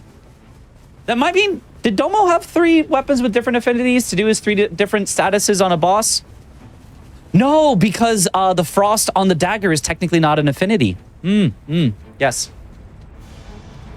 Okay, interesting. Interesting that kind of both of them went for these multiple different affinities on things. This is the best final match. It is an incredible one. Domo has already gotten over to the crater and is already going for these finger creepers. Now, I'm not sure exactly how colossal the colossal finger creepers need to be. Oh, but Domo has killed 10 enemies while invisible. Back to 7-7. And I think this is his first colossal one. You absolutely would not know that it was looking dire about 20 minutes ago. Yeah. I mean, the match has only been 24 minutes. These are short matches. You say 20 minutes ago, that was only like 10 or 15 ago. Like these matches are just, they happen boom, boom, boom, quick. It feels like it's been 20 to 30 minutes, but like Nightreign is just so fast paced. Yeah, I'm seeing chat saying this is a nail biter. I think this is much worse than that. I'll say it. I'm clenched. Okay. Yes. This is a clencher for sure. Domo, I believe, has gotten one of the Colossal Finger Creepers now, and so this should be his second one, which means Domo, I think for the first time in the match, or maybe since the very, very first square, will have the lead again. There it is. 8-7. He's got one tree boss if they happen to find a second one already set up. Neither of them has gone for Frostbite the same enemy 2 times, which is a little surprising, but it is hard to set up. And, oh, in here, there is Flame Chariots. Aggie's going for the Flame Chariot first. All he has to do is clear through these guys, and then he will get straight to some Flame Chariots so he can kill a Flame Chariot by backstabbing the driver. Now, it does say backstabbing, not stabbing in the head, so that is a little harder to set up. Those Flame Chariots, usually most players will instead stab it in the top, which is an instant defeat, but instead, you would have to circle around behind it and get a backstab on that driver. So that is going to be a lot tougher. You might even... Do you have to knock it out first? I'm not sure exactly how the Flame Chariots work. I never do anything but stab them in the head, so I have no idea what the mechanics are. Aggie does still have a possible bingo line with those 2 tree bosses, and as well the diagonal if he goes for defeating a boss bare fist only, and he gets to the legendary anvil first. But Domo doing the skip straight down to the bottom. He wants that legendary anvil. But no, he doesn't get it. He doesn't land it. He lands in the lava, which is an instant kill. He's going to have to try again. That's not the end of the world, because he still probably will get to the bottom before Aggie, but that is a big time loss. Okay, he's going to go for the skip again. It is just levels lost, though. I don't even know where it puts your runes. They might be inaccessible. Okay, Aggie almost now has this big flame guy here, so they really are both committing to the crater, which is what the game kind of forces you to do. Because of the closing in circle system, on day 2, it's always going to close around the shifting earth, so they basically are both forced into doing these crater squares. Ooh, getting really, really tough attacks from Aggie, and he's got fire, which definitely does not work that well on the fire prelate. But just a few more hits should do it. Almost, there he goes. Okay, whew, scary one, but he makes it through. And he's defeated that boss after hitting it with 6 weapons. Very nice. Ties it back up, 8-8. Domo going for the skip again. There's no way this is going to work. Yeah, he has to bail and land here, but I don't think you can go anywhere from here. Yeah, he just has to jump off into the lava. He is not getting the skip. This is a very, very unfortunate time waste. He needs to get down there for use a legendary anvil. If he does not get that, Aggie is going to take that square away, and probably the Flame Chariot one here as well. No, he's just going by the Flame Chariots. He doesn't even want them. This really might just come down to using the legendary anvil and defeating a night boss without using the flask. Because everything else here is going to be really, really tough. It is already day 2, so they cannot defeat 3 overworld bosses day 1. They can do the Falling Star Beast still, but the circle is going to be closing in. They would not have much time to do that. And so they could staggering it 2 times with the environment right now. I mean, neither of them is going for it, so I don't think that's going to happen. Domo just going for this demi-human queen. Is he going bare fist only? He is. He's going bare fist only. He's going for bare fist only on this demi-human queen, whereas Aggie going straight to the legendary anvil. This will probably put them at 9-9 and just make it whoever kills the final boss, Gnoster, the fastest, will take it, I believe. And Aggie should have an advantage on that. He has the circle closing in faster because he did day 1 significantly sooner than Domo did, as well as he will have a legendary weapon. But this is only if he can get this legendary weapon in time. He's only level 10, which is not a great weapon to be, or great level to be against this magma worm. And so, the circle's closing in and he died! Oh no! Oh no! He's not going to get the legendary weapon. There's just no shot that he can. He has to just go for Noster just to try to tie. And Domo has to get this bare fist only, but it is taking a while. Is he going for it again? No, I think he's got to just be going for his runes and getting out of here, right? Yeah, there's no way. You would die on the bird even if you got the legendary armament here, you would definitely die on the bird. So he has to just go for Noster. Oh my. This could be a tie, or it could go either player's direction, depending on what happens here. Aggie was in a very commanding spot if he got that legendary armament, but without getting it, This truly could go either way. Domo's having such a hard time with fist only, though. It looks like he's going to need to back off and find a grace and heal, because I just don't think he's going to do it before he runs out of healing here. I mean, unless he really, really clutches up, but... I mean, Demi-Human Queen is not a great one to do fist only, just because there are so many other enemies in the vicinity that want to keep hitting you. You can see he just keeps getting chipped from behind by these other Demi-Humans. Taking another hit. Oh, he's so low on health as well. Oh my goodness, it is coming down to it.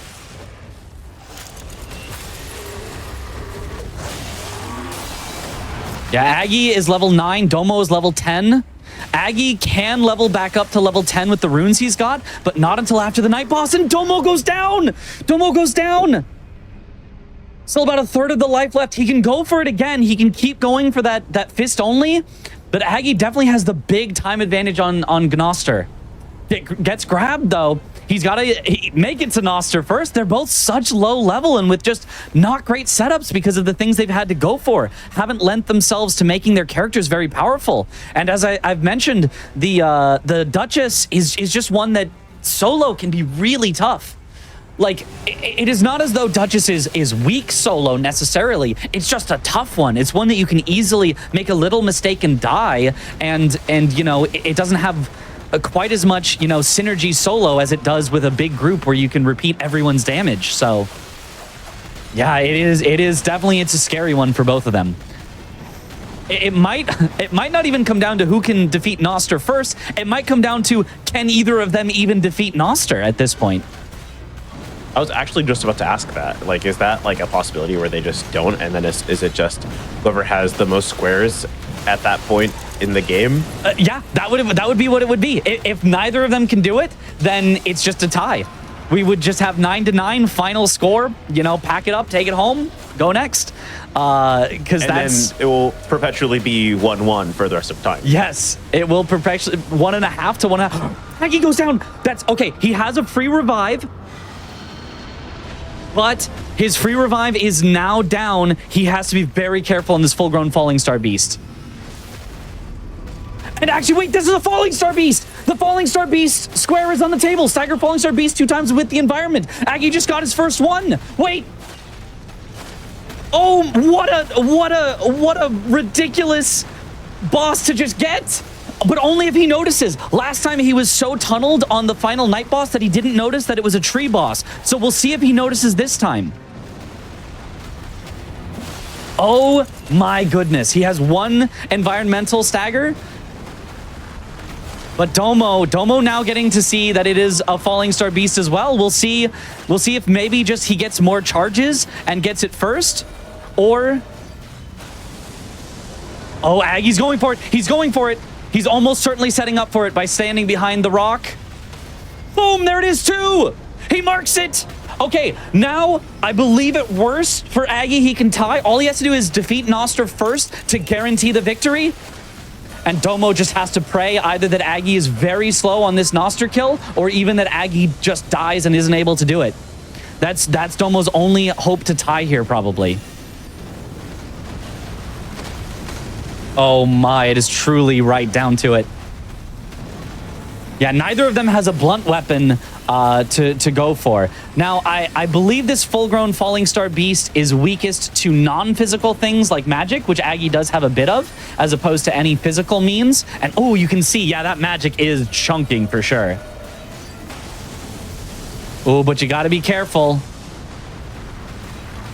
Oh, he's setting up the rocks. He's trying to hide behind it. Should be able to get a third stagger here. Not that that matters for any squares, but very nice.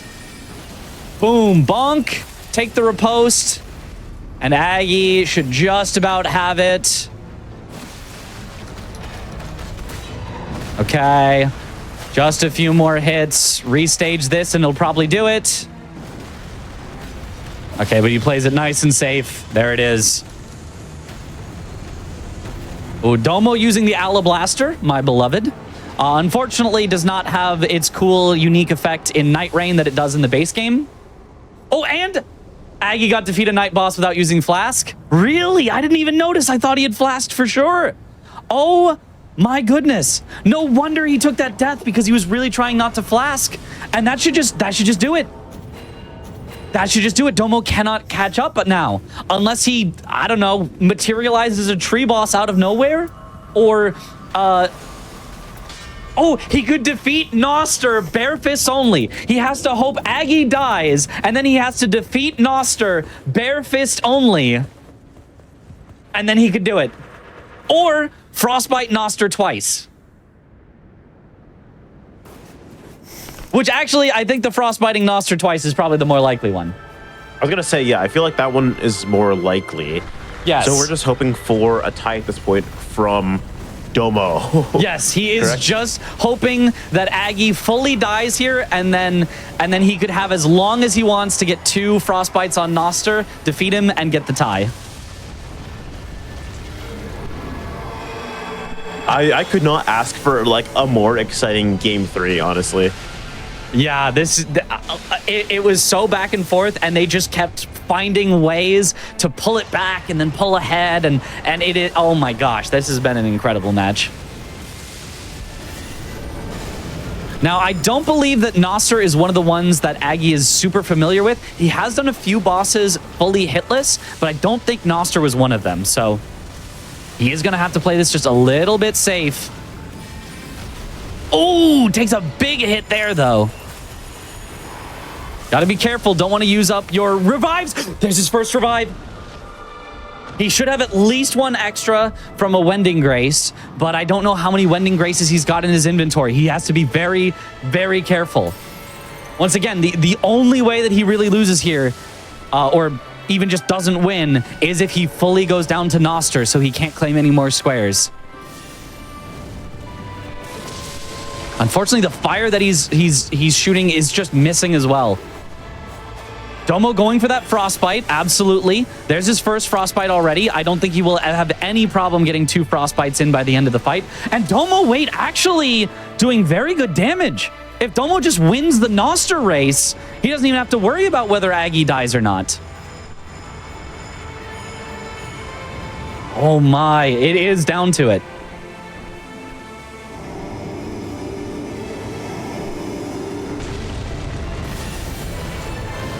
Okay, Aggie in the second phase now, which I think is you know, it's a little less manageable. He's got like these big laser beams that you have to really run out of. He's got this charging directly at you attack. Oh, and Domo gets frostbite the same enemy 2 times. It doesn't say defeat the enemy after frostbiting 2 times, just says frostbite 2 times. Something that I think Aggie really should have gone for on Noster as well, but maybe he didn't see it, or maybe he's just putting all his eggs into, I'm definitely going to defeat Noster first.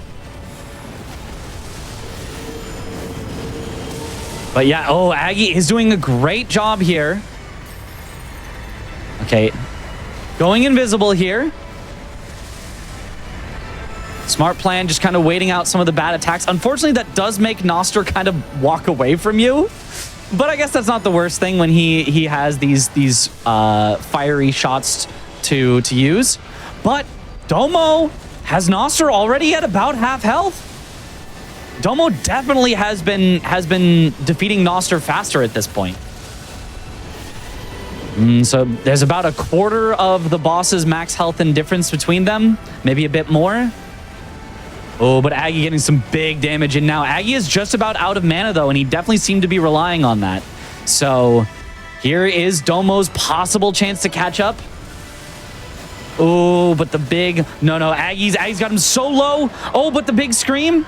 Okay, he just has to back off and heal. As long as he still has a Wending Grace, Aggie should be fine. Aggie has almost got this. Just stay safe, stay careful, get a few more hits in, restage them, and he'll get this.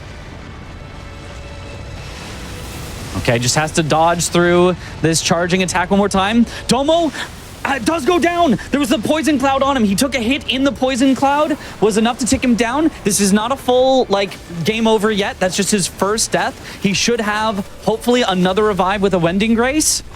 Aggie almost got it. He got a big bleed proc. There it is. Aggie wins. He's got Noster. Aggie wins. And neither of them actually had Wending Graces. They didn't even buy them. Oh my goodness. But Aggie has done it. 11 squares to 9. Aggie will be your victor. There is just no way that Domo could possibly get 2 more squares in this fight. He couldn't even get 1 more here. So it is, there it is. GG to Aggie. That was intense. Intense. Holy moly. The whole way through, you know, it felt like maybe it was going to be like, oh, here's a bit of a blowout, but ended up intense all the way to the end. And I just want to mention to everyone watching the stream right now, this is the early version. Like, this is supposed to get better as we go on. This is its first showing, and you got a game like that. So 100% keep tabs on both of our competitors and Bingo Brothers. I'm pretty sure this is going to be on there, I assume. I assume so as well. You know, at least for some events, maybe not a full season, but yeah, definitely keep an eye out for that. Because, yeah, Dang. wow, what a match. GG's. GG's, dude. What are you Damn. saying it like that for? What do you mean? You sound like that when you lost last time. It's because I was like, what? I was like, maybe, no, was I a whole minute behind on that kill? Yeah, about. Damn. That was so close, I mean, you dude. probably had a faster kill than me, though. I mean, He did, you marked yeah. Frostbite like way late. Yeah, Once I saw that, I knew it was I good. think I would have, dude. I got memed on 2 things. I was trying to do the cool crater skip to get to Legendary Anvil, and then that didn't work out twice. And then I tried fisting Demi-Human Queen, and that was horrible. She just kept on backing up the whole time. She didn't I stop considered moving, that, dude. But yeah, it seemed like way too much of a risk for something that I wasn't sure was going to work or not. I was getting desperate for squares. Sure, yeah. I was getting desperate. I was like, this is the only thing I can really do right now. I couldn't find another tree boss. I only got 1 tree boss. Yeah, if you had known maybe that there was going to be a falling star beast, maybe you could have bet on that, but Yeah, that was fortunate. very That was fortunate. Yeah, that happens. That happens, dude. Yeah, we do also have a question about one of the squares. Acquire 3 passive boss buffs in a row. Does that Yes. have to be from a boss? Oh no! Yeah. I knew someone was gonna say this because yeah, I got one from a Crucible Knight, but I mean like That doesn't count. it's a passive buff. But you just have a boss bar. Bro, I just assumed you didn't know. What do you mean? What do you mean? I don't know. wording.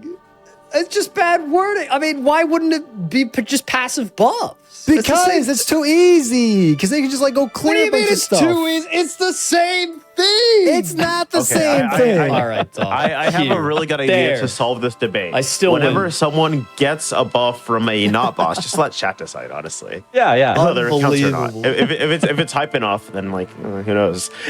Unbelievable. Literally, it says boss in the square. Dude kills a non-boss. Is like, yeah, that's I good. thought you just didn't know what to call them. No, I would just say rewards or something. Why would I just say? Why would I say boss buffs? That's I silly. don't know. That's fine. I just It's don't fine. understand why it even matters. It's the same I'll- thing. It's fine. It's fine. I would have lost regardless. Oh man, always controversy. Yeah, there's the biggest drama people look for every season. Dude, that was still, man. Dude, I was struggling on Duchess. I'm not even gonna lie. That was tough. I was struggling a little bit too. Yeah. I had some bad plays, some decent ones. I lost out on the Frostbite the same enemy 2 times because I tried to do it on Ancient Hero of Zamor, which just has a billion frost resistance, and then I ran out of health bar before it proc for a second time. That was Dude, I unfortunate. was losing my mind because I kept on just like instinctively killing bosses, even though I had consumables. And so I killed Ancient of Zaramor under a post, and I was like so mad. I was like, all right, fine. I have time before the tree closes. Let me go ahead and go for the basement boss. Just kill that just because I'm just like in the zone without thinking, pissed off again. And then I go into Tibia Mariner fight. I'm like, bro, this is not going the way I hoped at all. Yeah. I kept forgetting to not lock on to a boss, and I couldn't remember if I had done the whole boss locked on or not, so I had to do that like 3 times. Oh man, yeah, dude. Keeping track of some of these things is God. hard. Like the 10 enemies, while invisible, I'm pretty sure I miscounted and did like 12, but it's Yeah, fine. That one's a little tricky. Yeah, I don't like that one. I think that one probably has to go or something. I don't know. But yeah, hopefully the we can tweak commentary is good. squares. I'm assuming the commentary is amazing. It was a bitch. But hope you guys enjoyed it. No, too I from was the terrible. commentary. I sat here in silence the whole time. I was just like, I don't know, just he beat Classic it. Yeah. Mitch. I could see it. I could see it. Well, That- GG's. That was a lot of fun. incredible. Yeah. That's really solid. Oh yeah, hopefully it was a good show for all the viewers. And yeah. That's Nightreign Bingus, at least in the 1 week that it's been worked on. So Yeah, obviously I know that we keep saying this every single time, but like this is new. Like this is like as fresh as it gets for GDQ Hotfix, right? So Yeah. absolutely, everyone watching, if you are liking that, please keep tabs on everyone here that's involved. And where can everyone find you? Let's just go down the line. Domo, let's start with you. Where can everyone find you? Oh, yeah, sure. Captain_Domo on Twitch, on YouTube, and on Discord. You can find me there. And yeah, Bingus Man, working on this. That's it. Yeah, and Aggie, what about you? You can find me, of course, at twitch.tv/littleaggie or on YouTube as well. And yeah, that's about it. I do a bunch of Nightreign and other Souls challenge runs. yeah. And Mitch, the commentator who absolutely beefed it. Where can everyone find you? Yeah, well, yeah, probably nobody does want to find me since I did beef it so hard. But if you happen to, you can go to twitch.tv/Mitriz. I do Souls stuff. I do other various challenging games, like Rage games is what I've been doing a little bit more recently. But I'm looking to get into more Nightreign speedrunning, and yeah, you can find me there. Also, quick shout outs to the fifth Matt for the randomizer that we're using today. I really appreciate that. That was, came in clutch as soon as we started working on bingo. That was available, so we could try it out today and showcase it as best as possible. And for any bingo viewers that I really do enjoy, check out also Bingo Brawlers on YouTube for all of the past matches that in case you like what you saw today, you find a lot more stuff over there too. Domo, you literally read my mind. I was going to go through those next two things, and then you brought it up yourself. Sorry. It's okay. We're just like on the same wavelength right now. Yeah, But, true. Yeah, that was an incredible showcase. Absolutely, check everyone out. Check out Bingo Brawlers. And with that, if you're watching this and you're thinking, wow, that's so cool. Maybe I wanna run shows just like that too. You can go to gdq.gg/jobs because we are hiring for a couple of showrunners for the fall 2025. I had to look at the date on my computer. 2025 Hotfix season. So if you're interested in that, you can do that. But with that, Parallel Universe is done. We're gonna be getting into some reruns of I don't know, this little event called Summer Games Don't Quick that just happened. Who knows? Maybe some of us were there. Who I don't really know too much about that. But if you want to watch any specific runs, you can go to youtube.com/games done quick to check out all of the VODs from GDQ 2020, SGDQ 2025, or any Hotfix VODs that you might have missed. There is a lot. Go check them out. And with that, we're done. So you can hang out, watch the reruns, or you can go follow any of the wonderful runners and commentators that we had here. Watch some of their VODs, maybe. I don't know. I'm not your parent. You can do what you want at this point. But thanks for hanging out, watching Parallel Universe. We'll see you in another couple of weeks. Bye.